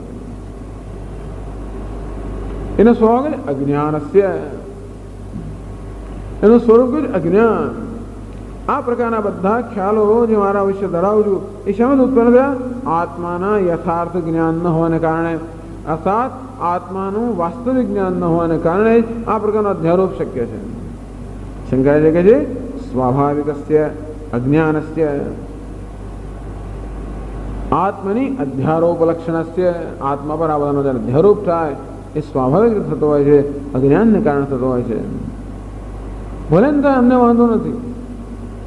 ભલે ને હું મારી જાતને ભોગતા માનતો હોઉં, કરતા માનતો હોઉં, સ્ત્રી પુરુષ માનતો હોઉં અને બધા કર્મ કરતો હોઉં, કર્મનો ફળ ભોગવતો હોઉં, એમાં શું ખોટું છે? તો કે એની સંસાર બીજસ્ય. આ બધા જે ખ્યાલો પોતાના વિશે છે એ શું છે? સંસાર બીજસ્ય. આ સંસારનું મૂળ છે. સંસાર કોને કહેવાય? જન્મ અને મૃત્યુના ચક્ર. સંસરતે અસ્મિન ઇતિ સંસાર હૈ. જેમાં મનુષ્ય સતત એક પછી એક જન્મથી બીજા જન્મમાં, એક ધ્યેયમાંથી બીજા ધ્યેયમાં, એક દેશમાંથી બીજા દેશમાં, એક કાળમાંથી બીજા કાળમાં સતત સરક્યા જ કરતો હોય એને કહેવાય છે સંસાર. આવું તને ગમે તો કે આવું નથી ગમતું. આ જન્મ મૃત્યુનું ચક્ર મને ગમતું નથી. કેમ નથી ગમતું? જન્મ એટલે દુઃખ, મૃત્યુ એટલે પણ દુઃખ, જરા એટલે પણ દુઃખ, વ્યાધિ એટલે પણ દુઃખ. અને આપણે જોઈએ છીએ કે આ પ્રકારે જે મર્યાદિત આ ઉપાધિ સાથેનો અહંભાવ જે છે એને કારણે જન્મ મૃત્યુ જે મર્યાદિત જીવન છે એ કેવું છે? દુઃખમય છે.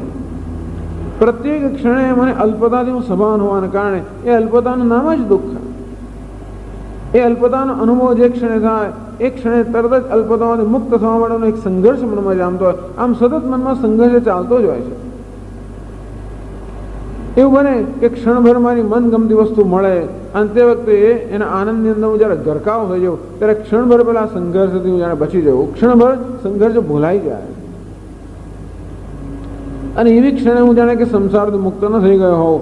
પણ જેવું એ આનંદની ક્ષણ જતી રહી વળી પાછો પેલો સંઘર્ષ ચાલુ. વળી પાછી અલ્પતા મારા મસ્તક પર સવાર થઈ જાય અને વળી પાછી અલ્પતામાંથી મુક્ત થવા મળે, વળી પાછો સંઘર્ષ. આનું નામ સંસાર. સંસાર એટલે અલ્પતા, અંતેથી દુઃખ, અંતેથી સંઘર્ષ, અંતેથી બધા પ્રયત્નની પાછળ કયા પ્રકારનો પ્રયત્ન છે? આ અલ્પતામાંથી મુક્ત થવાનો પ્રયત્ન છે. પણ અલ્પતામાંથી મુક્ત થવાતું જ નથી. જેટલા પ્રયત્ન કરું એમ કરી કરીને વધારે વધારે ગૂંચવાતો જ જાઉં છું. અને આ જ રીતે મનુષ્યની યાત્રા જન્મો જન્મથી ચાલતી આવે છે. એટલે કહ્યું શંકરાચાર્ય મહારાજે સંસાર બીજસ્ય.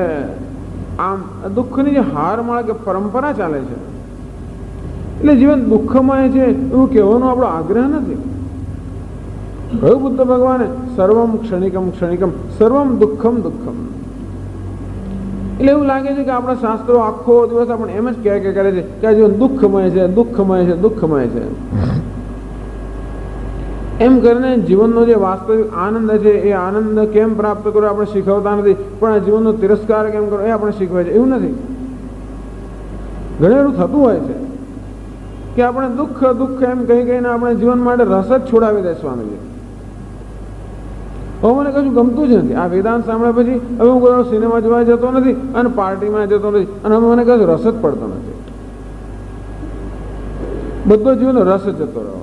અને એમ કરીને શું વેદાંત આપણને જીવનમાં રસ છોડાવી દે છે? એવું નથી. માત્ર વેદાંત શાસ્ત્ર જીવનનું યથાર્થ દર્શન કરાવે છે કે જીવનમાં સુખ છે કે નહીં એ નથી કહેતા, પણ તમે વિચાર કરો કે જે ક્ષણે આપણે અલ્પતા હોય, જે ક્ષણે મૃત્યુ હોય, હું અજ્ઞાનથી પીડાવું છું, મૃત્યુના ડરથી પીડાવું છું અને દુઃખથી પીડાવું છું. સચ્ચિત આનંદથી વિરુદ્ધ આપણું જીવન છે. આત્માનો સ્વ આનંદ સ્વરૂપ છે અને દુઃખનો અનુભવ કરું છું. આત્મા સદ અર્થાત સનાતન છે, મૃત્યુનો મને ડર છે. આમ અત્યારનું મારું જીવન કેવું છે? મારા સ્વભાવથી વિપરીત જીવન છે. અને એટલા માટે આ જીવનનો સ્વીકાર કરી ન શકતો હોવા કારણે સતત આ પ્રકારની મર્યાદામાંથી મુક્ત થવાના માટે સંઘર્ષ જીવનમાં ચાલતો નામ સંસાર. આ સંઘર્ષમાંથી કેમ મુક્ત થવો? સંસાર બીજસ્ય નિવૃત્ત્યર્થમ. અંતેથી પ્રત્યેક કર્મ દ્વારા પણ મનુષ્ય આ સંસારમાંથી જ મુક્ત થવા ઈચ્છતો હોય છે. મનુષ્યની બીજી કોઈ પ્રવૃત્તિ જ નથી. કેવી રીતે મૃત્યુમાંથી? એવું નથી. દરેક પ્રવૃત્તિની પાછળનું ધ્યેય શું છે? કેવી રીતે મૃત્યુમાંથી કેમ મુક્ત થવું નથી આપણે ઈચ્છતા?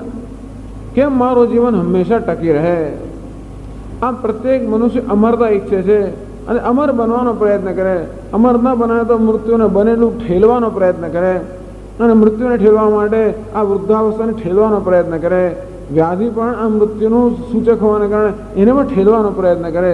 આમ જીવનમાં વ્યાધિ છે, વૃદ્ધાવસ્થા છે, શારીરિક અગવડ છે, એ તરત આપણને વિરોધ કરી બતાવે છે કે આ મૃત્યુનો હું સ્વીકાર ન કરી શકું. મૃત્યુ સામે અને મૃત્યુના બધા જે દૂત છે એ બધા સામે સતત સંઘર્ષ છે. અજ્ઞાન પણ હું સહન ના કરી શકું. મને એવું જ્યારે ભાન કરવામાં આવે કે તને કંઈ ખબર નથી પડતી, મૂર્ખ છે, હું ક્યારે સહન ના કરી શકું.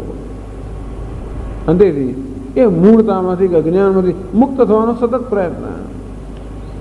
અને ત્રીજું દુઃખમાંથી દૂર થવાનો પ્રયત્ન. આ મનુષ્યની જે કંઈ કર્મ છે એ બધા કર્મની પાછળ આટલો જ હેતુ છે. ક્યાં તો એ અમર બનવા માગે છે, ક્યાં તો એ સુખી બનવા માગે છે, ક્યાં તો એ જ્ઞાની બનવા માગે છે. આમ જ્ઞાનની સાધના કરતો હોય, સુખની સાધના કરતો હોય કે પછી અમરતાની સાધના કરતો હોય, એટલે કે મૃત્યુને ટાળવાનો પ્રયત્ન કરતો હોય, અજ્ઞાનને ટાળવાનો પ્રયત્ન કરતો હોય કે દુઃખને ટાળવાનો પ્રયત્ન કરતો હોય. અને તેથી પ્રત્યેક કર્મની પાછળ પણ અજ્ઞાન, મૃત્યુ અને દુઃખ નામ સંસાર. અજ્ઞાન, મૃત્યુ અને દુઃખરૂપી સંસાર છે. એ સંસારમાંથી મુક્ત થવાનો પ્રત્યેક મનુષ્ય પ્રયત્ન કરતો હોય. પ્રત્યેક કર્મની પાછળ આ એક જ હેતુ હોય છે. જ્ઞાનમ વિજ્ઞાન સહિતમ યજ્ઞાત્વા મોક્ષસે અશુભા. ભગવાન કહે છે કે જે જ્ઞાન પ્રાપ્ત કરીને અશુભમાંથી સંસારમાંથી મુક્ત થઈ જશે. સંસાર એટલે કયું? દુઃખ, અજ્ઞાન અને મૃત્યુ. એટલે એવું નથી કે કર્મથી માણસ બીજું કંઈ ઈચ્છતો હોય. પ્રત્યેક કર્મની પાછળનો હેતુ પણ આ દુઃખ, મૃત્યુ અને અજ્ઞાન સંસારથી મુક્ત થવાનો છે, પણ મુક્ત થવાતું નથી. કંઈક એવું થતું હોય છે કે આપણે ખરેખર દુઃખથી દૂર થવાનો પ્રયત્ન કરીને કર્મ કરીએ અને નવા દુઃખને નિમંત્રણ ના આપતા હોઈએ. અજ્ઞાનથી મુક્ત થવાનો પ્રયત્ન કરીએ અને જ્ઞાનની સીમાઓ વધારતા જઈએ અને છતાંય પણ આપણી જ્ઞાનની મર્યાદા એટલી ને એટલી જ રહેતી હોય. મૃત્યુને દૂર કરવા, મૃત્યુથી મુક્ત થવાનો પ્રયત્ન કરતા હોઈએ અને છતાં પણ મૃત્યુનો ભય તો આપણી સમક્ષ હંમેશા ઉભેલો હોય. અને તેથી એવું જોઈએ છે કે કર્મથી આપણે આ સંસારથી મુક્ત થઈ શકતા નથી. કારણ કે કર્મ જન્મ્યું છે એમાંથી, આ પ્રકારની માન્યતામાંથી કે હું અજ્ઞાની છું, હું દુઃખી છું, હું મર્ત્ય છું. એટલે વેદાંત શાસ્ત્રમાં મુખ્ય જ કહેવાય હું સંસારી છું. સંસારીનો અર્થ છું હું દુઃખી છું, હું મર્ત્ય અર્થાત મૃત્યુને અધીન છું, હું અજ્ઞાની છું. આ માન્યતાઓથી જ કર્મ થતું હોય છે. શાસ્ત્ર કહે છે કે આ માન્યતાઓ જ ખોટી છે. અંતેથી કોઈ પણ કર્મ કરવાથી મનુષ્ય આ માન્યતાઓથી મુક્ત થઈ શકવાનો નથી. આમ સંસાર એ ભ્રમ છે. હું મર્ત્ય છું, દુઃખી છું કે અલ્પ છું એ ભ્રમ હોવાને કારણે ગમે તેટલું કર્મ કરીએ તો પણ એ ભ્રમ દૂર થવાનો નથી. એ ભ્રમ માત્ર હંમેશા કે ભ્રમ તો ચાલુ જ રહે છે. આમ જ્યાં રજ્જુ હોય અને સર્પ આપણે દેખાતો હોય, ગમે તેટલી કૂદાકૂદ કરતો પણ એ સર્પ જવાનો નથી, કે ત્યાં કોઈ વાસ્તવિક સર્પ નથી. એમ સંસાર વાસ્તવિક ન હોવાને કારણે કોઈ પણ કર્મથી આ સંસાર દૂર ન થઈ શકે. સંસાર જો વાસ્તવિક હોત તો અત્યારે વૈજ્ઞાનિકો શોધી જ કાઢ્યો કે કેમ મૃત્યુમાંથી દૂર થવું, મુક્ત થવું, કે શોધી કાઢે. પણ ક્યારે પણ કદાચ દેહ મૃત્યુમાંથી મુક્ત થયું શોધી કાઢે તોય પણ આ મૃત્યુનો ભયમાંથી કોઈ મુક્ત નથી થઈ. કારણ કે મૃત્યુ, દુઃખ અને અજ્ઞાન એ ઉપાધિના ધર્મ છે, આત્માના ધર્મ નથી. એ ધર્મનો આત્મા પર અધ્યારોપ કરવામાં આવ્યો હોવાને કારણે પ્રત્યેક મનુષ્ય આવા ભ્રમથી પીડાય છે કે હું દુઃખી છું, હું મર્ત્ય છું, હું અજ્ઞાની છું. અંતેથી સંસાર ક્યારે દૂર થાય? સંસારનું કારણ દૂર થાય ત્યારે. સંસારનું કારણ કયું છે? અજ્ઞાન સંસારનું કારણ છે. એવું નથી કે આત્મા દુઃખી છે માટે હું દુઃખી માનું છું મારી જાતને. એવું નથી કે આત્મા મર્ત્ય છે માટે મારી જાતને મર્ત્ય માનું છું. એવું નથી કે આત્મા અજ્ઞાની છે માટે મારી જાતને અજ્ઞાની માનું છું. પરંતુ એવું ન હોવા છતાં પણ દુઃખી, મર્ત્ય, અજ્ઞાની મારી જાતને માની લઉં છું અને એ જ દુઃખી થઉં છું. અંતેથી આ સંસારથી મુક્ત થવાનું સાધન કર્મ નથી, જ્ઞાન છે. કારણ કે સંસારનું કારણ શું છે? અજ્ઞાન છે. સંસાર એ વાસ્તવિક વસ્તુ નથી. અજ્ઞાનમાંથી ઉત્પન્ન થવાના કારણે જ્ઞાનથી એ દૂર થઈ શકે. અંતેથી સંસાર બીજસ્ય નિવૃત્ત્યર્થમ, આ સંસારનું બીજ કયું છે? અજ્ઞાન. કેવું છે? સ્વાભાવિક અજ્ઞાન, જે કોઈએ ઉત્પન્ન કરેલું નથી. એવા અજ્ઞાનની નિવૃત્તિ કરીએ તો સંસારથી મુક્ત થવાય.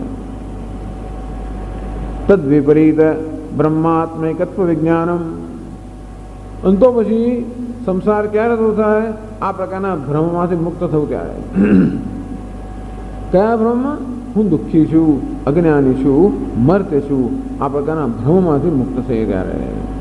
એ પ્રકારના ભ્રમમાંથી મુક્ત ક્યારે થાય? આપણે જ્યારે આત્માનું વાસ્તવિક જ્ઞાન કરવામાં આવે, અર્થાત એ પ્રકારનું જ્ઞાન કરવામાં આવે કે તું જીવ નથી, તું બ્રહ્મ છે. એટલે કે તદ વિપરીત બ્રહ્માત્મૈકત્વ વિજ્ઞાનમ. અત્યારે આત્માનું વિજ્ઞાન કેવું છે? હું કરતા છું, ભોગતા છું, સુખી છું, દુઃખી છું, સંસારી છું. એટલે વિપરીત જ્ઞાન કેવું છે? હું બ્રહ્મ છું, મુક્ત છું, નિત્ય શુદ્ધ બુદ્ધ મુક્ત છું. આ પ્રકારનું જ્ઞાન કેવું છે? વિપરીત જ્ઞાન. એટલે કે વિપરીત જ્ઞાન, વિપરીત એટલે યથાર્થ જ્ઞાન. નિત્ય શુદ્ધ બુદ્ધ મુક્ત યથાર્થ જ્ઞાન. અત્યારે જ્ઞાન કેવું છે? વિપરીત જ્ઞાન છે. પણ આને આપણે સાચું માની તો પેલાને વિપરીત કહેવામાં આવે. અર્થાત આ વિપરીત જ્ઞાનને દૂર કરનાર જે યથાર્થ જ્ઞાન છે કે હું નિત્ય શુદ્ધ બુદ્ધ મુક્ત બ્રહ્મ છું, બ્રહ્માત્મૈકત્વ વિજ્ઞાનમ. એવું ક્યારે થાય જ્ઞાન? ક્રિયાકારક ફલ અધ્યારોપ લક્ષણ શૂન્યમ. એ ત્યારે જ થાય જ્યારે આત્મા પર જે અનેક પ્રકારના અધ્યારોપ કરવામાં આવે છે એ અધ્યારોપ દૂર થાય ત્યારે. નેતિ નેતિ નેતિ, હું કરતા છું નેતિ, હું ભોગતા છું નેતિ. ન ઇદમ ન ઇદમ ન ઇદમ. તો સ્થૂળ નથી, સૂક્ષ્મ નથી, કરતા નથી, ભોગતા નથી, સુખી નથી, દુઃખી નથી, સંસાર નથી. ત્યારે શું છે? બ્રહ્મ છે. એટલે ક્રિયાકારક ફલ અધ્યારોપણ લક્ષણ શૂન્યમ. આમ ક્રિયાનો, કારકનો, ફલનો અનેક પ્રકારનો અધ્યારોપ જે આત્મા પર કરવામાં આવે છે એ સર્વ અધ્યારોપમાંથી નિવૃત્ત કરનાર આત્મા કેવો છે? આ સર્વ અધ્યારોપથી મુક્ત, અર્થાત આ સર્વ મર્યાદાઓથી મુક્ત જે આત્મા છે એ આત્મા બ્રહ્મ છે. એ પ્રકારનું જ્ઞાન જે જ્ઞાન આ બધા ભ્રમમાંથી કે અધ્યારોપમાંથી નિવૃત્ત કરાવનારું છે. અને એમ કહ્યું શું પ્રાપ્ત થાય? આત્યંતિક નિશ્રેયસ પ્રયોજનમ.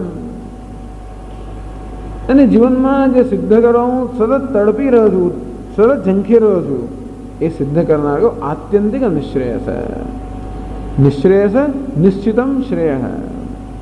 શ્રેયસ એટલે કલ્યાણ. એવું કલ્યાણ વારંવાર થયા કરતો પણ આવે કેવું છે? નિશ્રેયસ અર્થાત નિશ્ચિત શ્રેયસ. આત્યંતિક જેનો અંત નથી.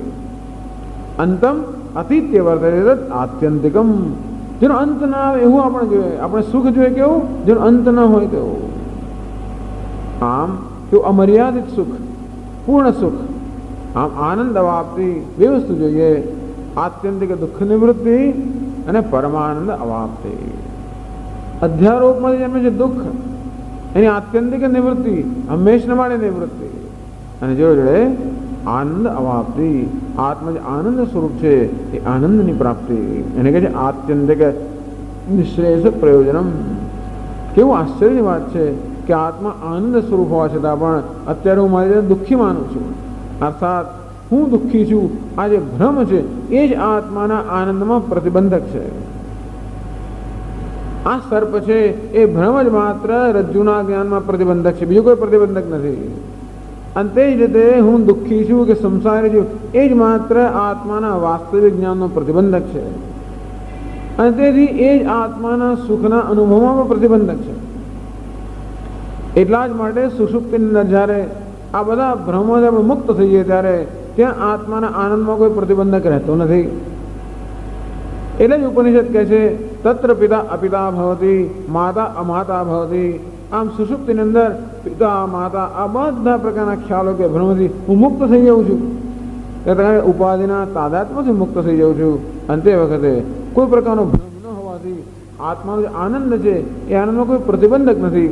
અને સુષુપ્તિની અંદર આ પ્રત્યેક મનુષ્ય કે પ્રત્યેક પ્રાણી આત્માનો નિર્બંધ આનંદ માણતો હોય છે, એવું કહેવાય છે.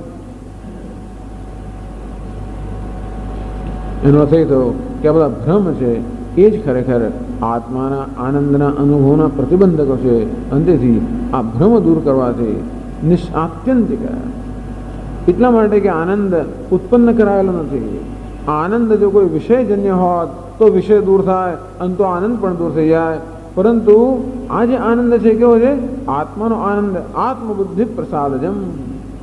આમ આત્માના જ્ઞાનનો પ્રસાદ હોવાને કારણે આત્મા કેવો છે? નિત્ય છે. અંતેથી આત્માનો આનંદ પણ કેવો છે? નિત્ય. આત્મા કેવો છે? સ્વપ્રકાશ, પણ આનંદ પણ કેવો છે? સ્વપ્રકાશ. અંતેથી એ સ્વતઃ સિદ્ધ સ્વપ્રકાશ નિત્ય નિર્નિમિત્ત સ્વાભાવિક આનંદ અત્યારે જે એને પ્રતિબદ્ધ થઈ ગયો છે અનેક પ્રકારના ભ્રમથી, આ ભ્રમ જ્યારે દૂર થાય ત્યારે આ સ્વાભાવિક આનંદ અભિવ્યક્ત થાય. આત્યંતિક જેનો અંત ના આવે એટલા માટે કે વસ્તુ ઉત્પન્ન કરાયેલી નથી. એવું નથી કે આત્માનો આનંદ જ્ઞાનથી ઉત્પન્ન થયો. જે હતો એ જ માત્ર હવે જે વિદ્યમાન છે એ વર્તમાન મને અર્થાત જે છે તે જ વસ્તુ અભિવ્યક્ત થાય છે. વક્તવ્યમ. માણસ જ્યારે બધું કંઈ થાકી ગયો હોય અને પછી જ્યારે શ્રુતિ માતા પાસે આવે ત્યારે હવે શ્રુતિ એટલે વેદને લાગે કે નહીં, હવે એને આ કહેવાનો સમય આવી ગયો. અમુક અમુક રહસ્ય હોય જ્યારે મોટો થાય પછી આપણે કહીએ. અમુક જ્યારે બુદ્ધિ આવે, પરિપક્વતા આવે, સમજતો થાય, બધું તો ના કહી દઈએ આપણે એને. જેને લાગે કે હવે આ દીકરો સમજણો થયો ત્યારે પછી આપણે પેલી વાત કરીએ.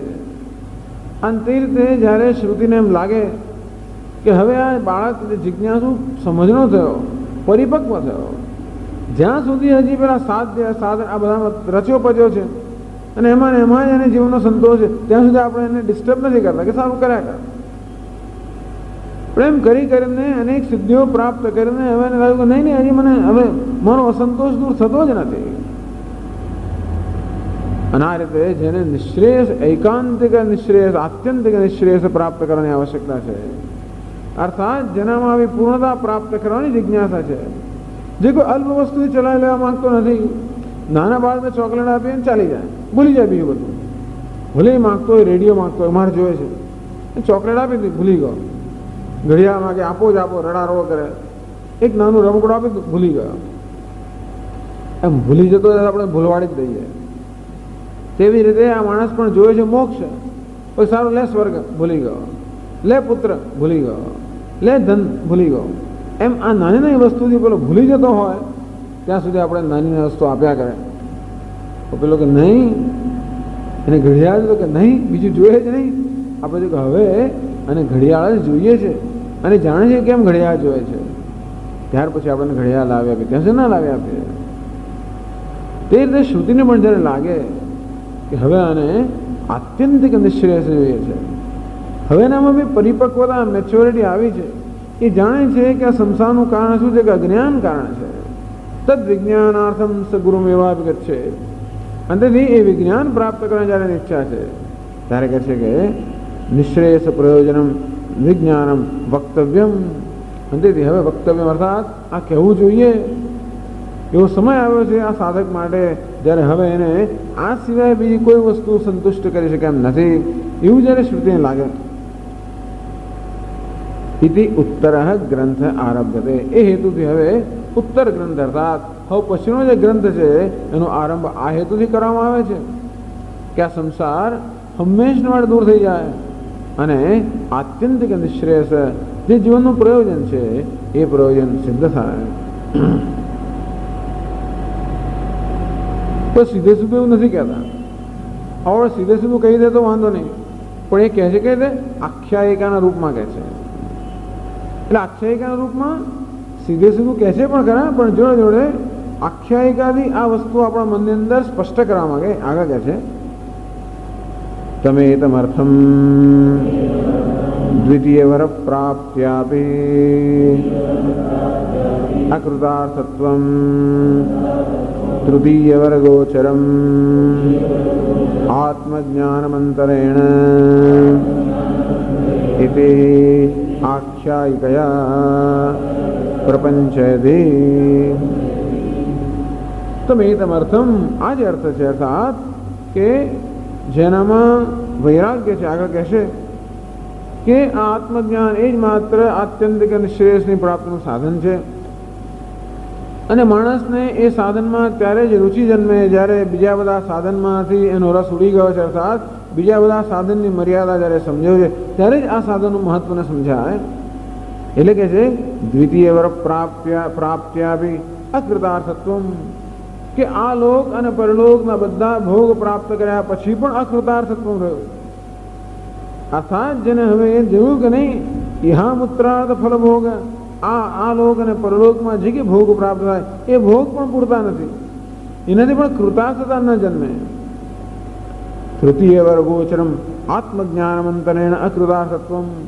જ્યાં સુધી આ ત્રીજા વરદાનની અંદર જેનો ત્રીજા વરદાનનો વિષય જે આત્મજ્ઞાન છે એ આત્મજ્ઞાન પ્રાપ્ત ન થાય ત્યાં સુધી ગમે તેટલી વસ્તુની પ્રાપ્તિ થાય તો પણ જેમાં કૃતાર્થતા નથી, એ પણ બતાવવા માંગે છે. એટલે હજી કદાચ આ ઉપનિષદનું અધ્યયન કરનારના મનમાં હજી કદાચ આટલી પરિપક્વતા ન જન્મી હોય તો એ પરિપક્વતા પણ ઉત્પન્ન કરવા માંગે છે ઉપનિષદ, કે જો આ પહેલા બે વરદાનના કારણે જે આ અને પરદેશ પરલોકની અંદર જે પ્રાપ્ત થાય એ બધા ભોગ પર્યાપ્ત નથી અને અત્યંત અને ત્યાંથી કૃતાર્થતા નથી, અને બી કૃતાર્થતા માત્ર આત્મજ્ઞાનથી જ પ્રાપ્ત થાય. ઇતિ આખ્યાયિકા પ્રપંચયતિ. એ વસ્તુ પણ ઉપનિષદ વિસ્તારથી સમજાવે છે. આખ્યાયિકા દ્વારા આ પણ પ્રપંચયતિ અર્થાત વિસ્તારથી સમજાવે છે ઉપનિષદ કે કેવી રીતે પહેલા બે વરદાનની અંદરની જે સિદ્ધિઓ છે એ સિદ્ધિઓ પ્રાપ્ત કર્યા છતાં પણ મનુષ્યના જીવનમાં કૃતાર્થતા નથી. અને કૃતાર્થતા ત્યારે જ આવે જ્યારે ત્રીજા વરદાનનો વિષય જે છે આત્મજ્ઞાન, એ આત્મજ્ઞાન પ્રાપ્ત થાય તો જ મનુષ્યના જીવનમાં કૃતાર્થતા આવે. એ વસ્તુ પણ ઉપનિષદ આખ્યાયિકા દ્વારા વિસ્તારથી સમજાવે છે. એના રીતે શંકરાચાર્ય મહારાજ આગળનો ગ્રંથ હવે પછીનો ગ્રંથ જે છે એ બેનો સંબંધ સમજાવો, એની આપણે ચર્ચા કરીશું કાલે. ઓમ પૂર્ણમદ પૂર્ણમિદં પૂર્ણાત પૂર્ણમુદચ્યતે પૂર્ણસ્ય પૂર્ણમાદાય પૂર્ણમેવાવશિષ્યતે. ઓમ શાંતિ શાંતિ શાંતિ शङ्करं शङ्कराचार्यं केशवं बादरायणं सूत्रभाष्यकृतौ वन्दे भगवन्तौ पुनः पुनः। ईश्वरो गुरुरात्मेति मूर्तिभेदविभागिने व्योमवद्व्याप्तदेहाय दक्षिणामूर्तये नमः। ॐ शान्ति शान्ति शान्तिः। हरिः ॐ श्रीगुरुभ्यो नमः। हरिः ॐ।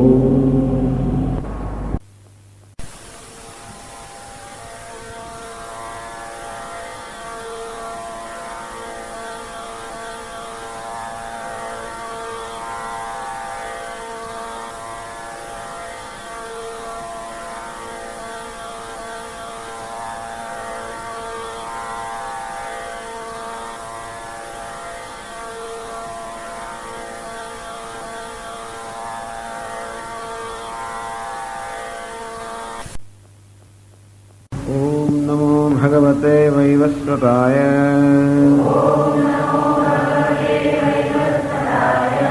मृत्यवे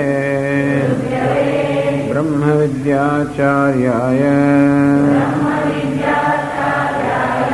नचिकेतसे च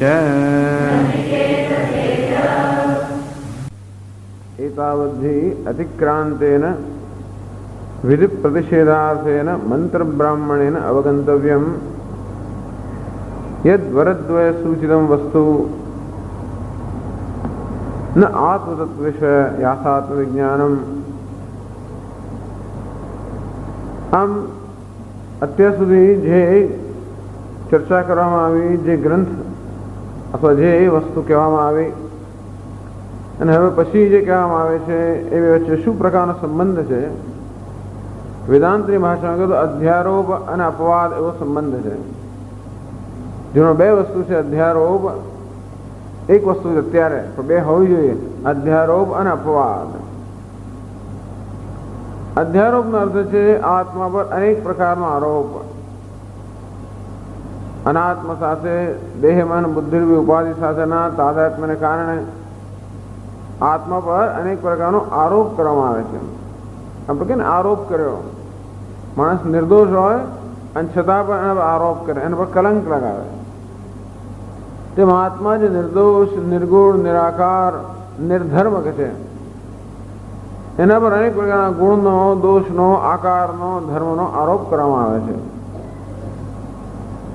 એનું કારણ શું તો કે સમજાવે છે કે આપણી દેહ, ઇન્દ્રિય, મન, બુદ્ધિ રૂપિયા ઉપાધિ છે. એ ઉપાધિની સાથેના તાદાત્મ્યને કારણે ઉપાધિના જે ધર્મો છે એનો આત્મા પર આરોપ કરીને અનેક પ્રકારના ભ્રમ આત્મા વિશે સેવવામાં આવે છે. અધ્યારોપનો અર્થ છે ભ્રમ. જેમ રજ્જુ હોય ત્યાં સર્પનો ભ્રમ થાય, અને તેથી રજ્જુ પર સર્પનો અધ્યારોપ કરવામાં, અર્થાત જે ખરેખર દોરડું છે, આપણે કે આ સર્પ છે એમ કરીને દોરડું બિચારું નિર્દોષ છે, એના પર આ સાપ છે એ પ્રકારનો આરોપ કરવામાં આવ્યો. એમાં અસર્વભૂતાયામ રજ્જુ સર્પારોપ અધ્યારોપ. ખરેખર આ રજ્જુમાં કે દોરડામાં સર્પનો એક લેશ માત્ર નથી, જેમાં સર્પનો લેશ માત્ર નથી એવા રજ્જુ પર સર્પનો આરોપ કરવો, બ્રાન્ડિંગ અંગ્રેજીમાં કહે, બ્રાન્ડ કર્યું. અને પછી અનેક પ્રકારના રિએક્શન, અનેક પ્રકારના પ્રત્યાઘાતો જન્મે, ભય, પલાયન વૃત્તિ, ઘણા બધા એવા પ્રત્યાઘાતો જન્મે, કારણ કે ત્યાં સાપ છે. અને કે છે અધ્યારોપ. અપવાદ કોને કહેવાય? અપવાદ નેતિ નેતિ. કોઈ કે આ સાપ છે, એટલે જે આ તત્વને જાણે છે, જે દોરડારૂપી તત્વને જાણે છે, એને આપણે જાણે કે આ સાપ છે તો કે નેતિ, આ સાપ નથી. કોઈ વળે જાણે કે નહીં આ તો માળા છે તો કે નેતિ, માળા પણ નથી. કોઈ કહે કે આ તો દંડ છે તો કે નેતિ, આ દંડ પણ નથી. કોઈ કે આ તો જમીનમાં છિદ્ર પડી ગયું છે તો કે નહીં નેતિ. તો કે આ પાણીનો લીસોટો છે નેતિ. આમ જુદા જુદા લોકોને જુદું જુદું દેખાય, આમ જુદા જુદા લોકો જુદા જુદા પ્રકારનો અધ્યારોપ કરે,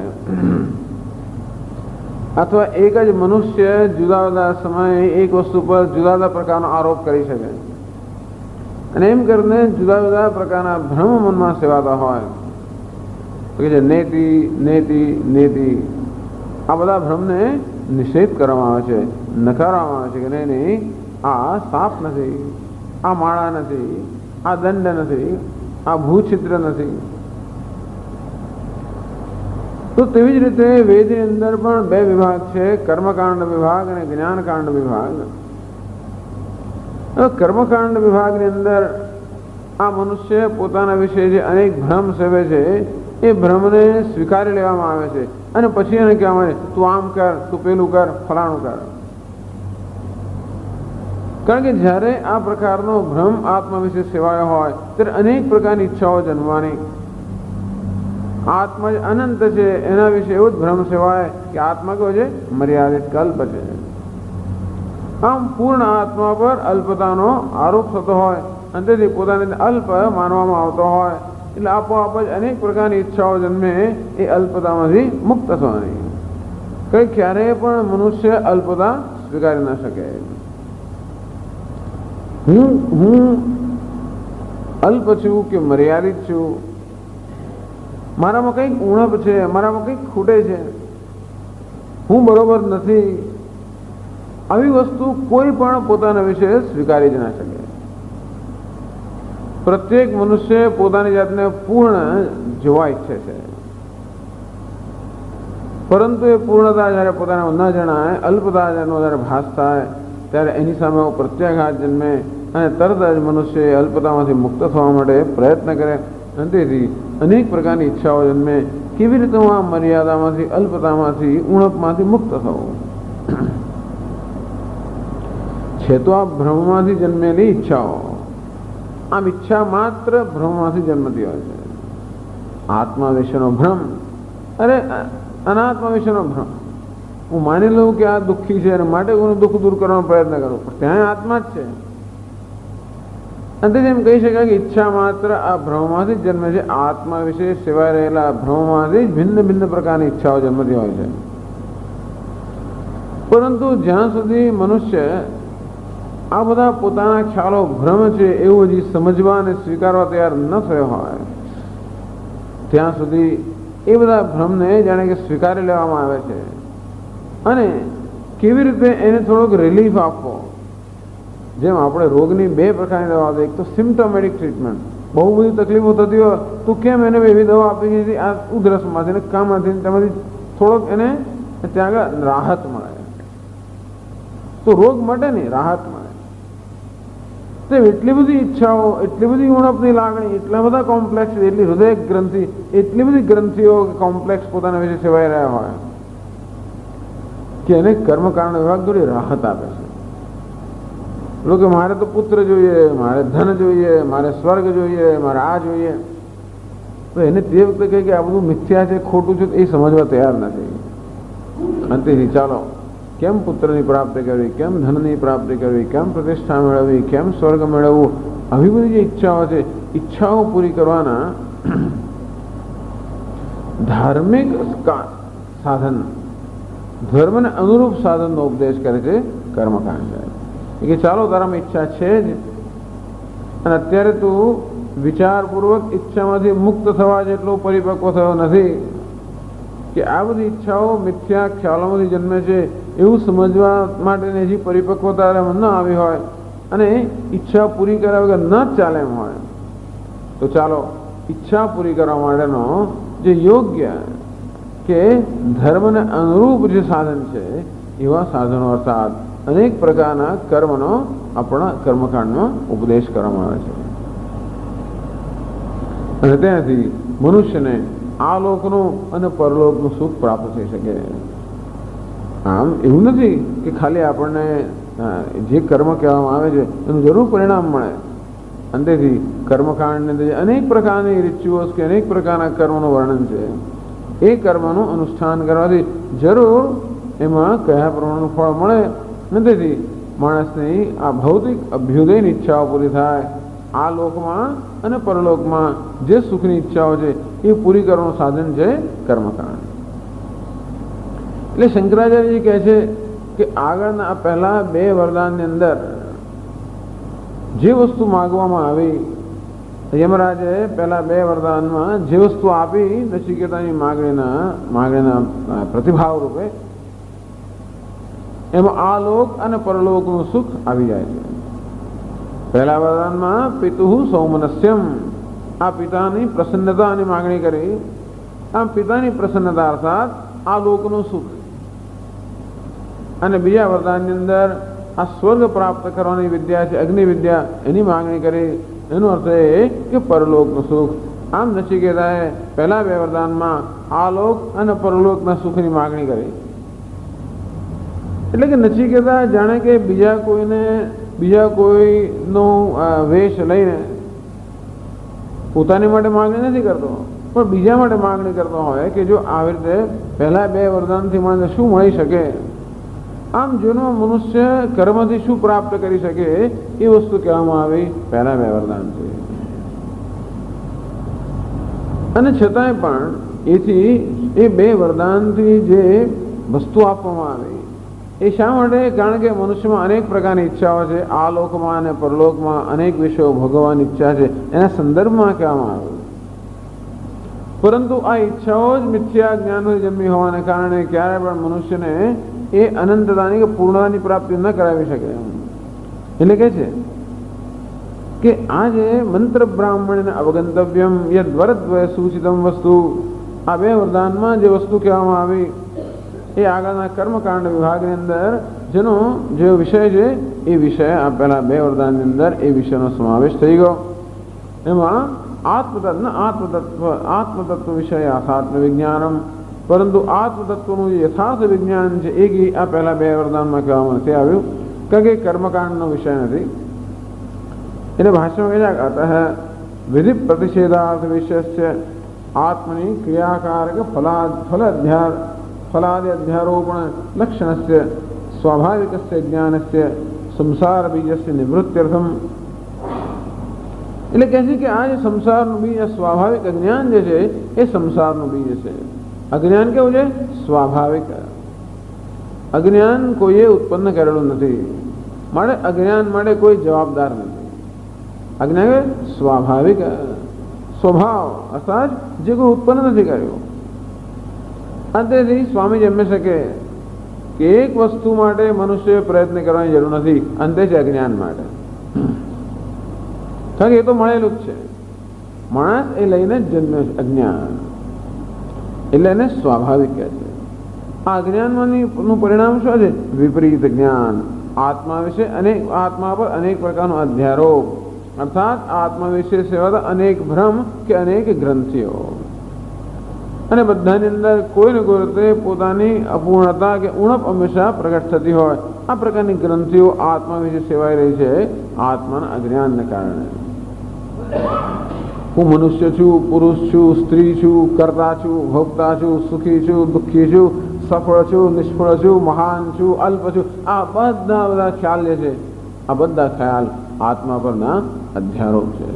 પોતાને મહાન માનો એ પણ ભ્રમ છે, અને પોતાને અલ્પ માનો એ પણ ભ્રમ છે. પોતાને સુખી માનો એ પણ ભ્રમ છે, આત્માને દુઃખી માનો એ પણ ભ્રમ છે. કારણ કે આ બધા ખ્યાલોથી પર આત્મા છે. આ પ્રત્યેક ખ્યાલ કોઈને કોઈ રીતે મર્યાદિતતાનું સૂચન કરે છે. આત્મા સર્વ મર્યાદાઓથી પર હોવાને કારણે આ બધા ખ્યાલોથી પર છે. પરંતુ કર્મકાંડની અંદર આ વિષયને સ્પર્શવામાં આવતો નથી. કર્મકાંડની અંદર અર્થાત પહેલા 2 વરદાનમાં જે વિષયની ચર્ચા કરવામાં આવી એમાં આ બધી ઈચ્છાઓને સ્વીકારી લેવામાં આવે છે, અને ઈચ્છાઓની પૂર્તિ કરવા માટેનું સાધન જે છે એનો ઉપદેશ કરવામાં આવે છે. એટલે શંકરાચાર્ય કહે છે કે સ્વીકારી લેવામાં આવ્યું કે આત્મા પર ક્રિયા, કારક, ફલ.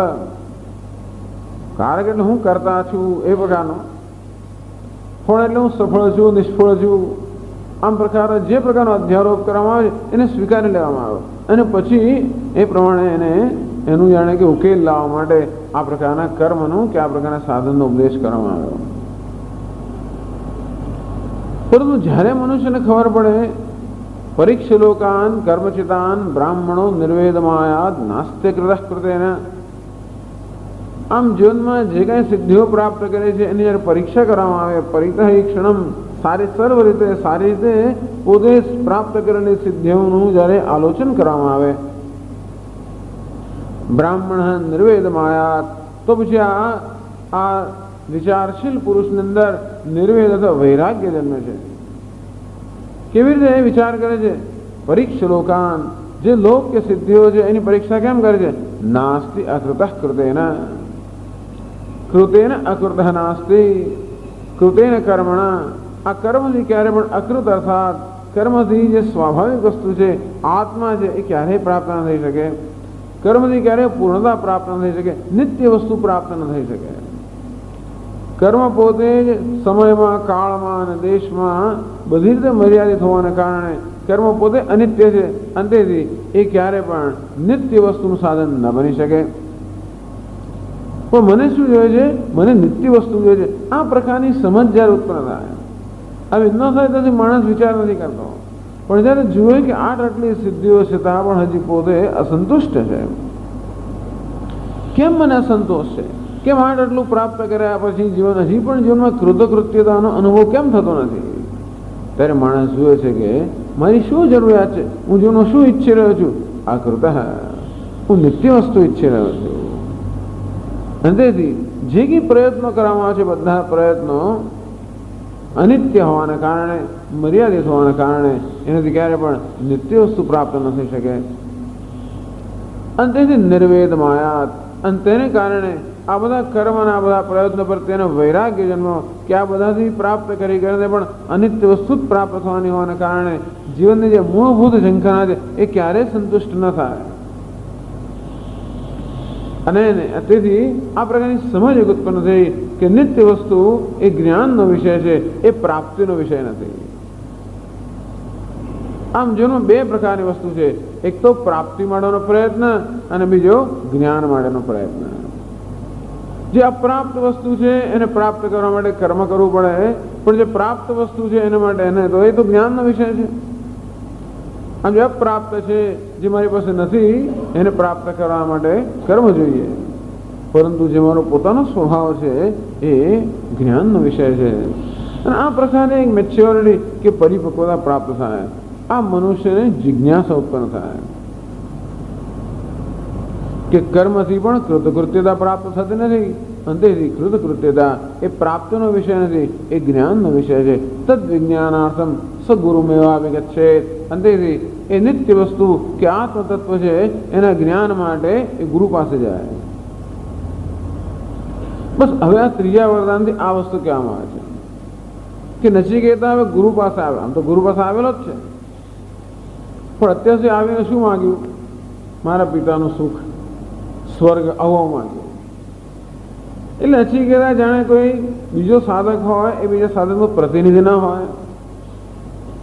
અને તેથી આમ આ લોકનું અને પરલોકનું બધું સુખ પ્રાપ્ત થયા પછી પણ જ્યારે એમ લાગે કે નહીં, હજી મને કૃતકૃત્યતા પ્રાપ્ત થઈ નથી, તો કેમ પ્રાપ્ત થાય?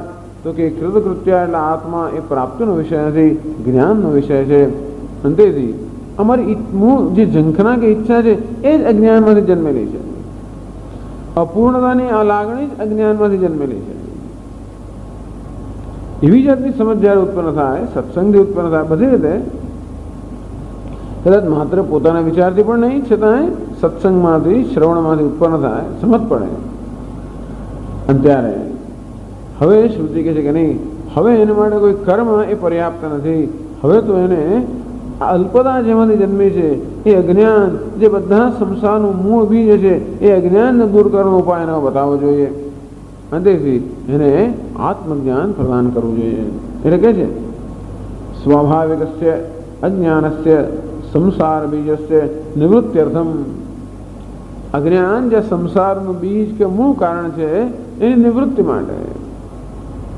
તદ વિપરીત બ્રહ્માત્મૈકત્વ વિજ્ઞાનમ ક્રિયાકારક ફલ અધ્યારોપણ લક્ષણ શૂન્યમ આત્યંતિક નિશ્રેયસ પ્રયોજન વક્તવ્યમ.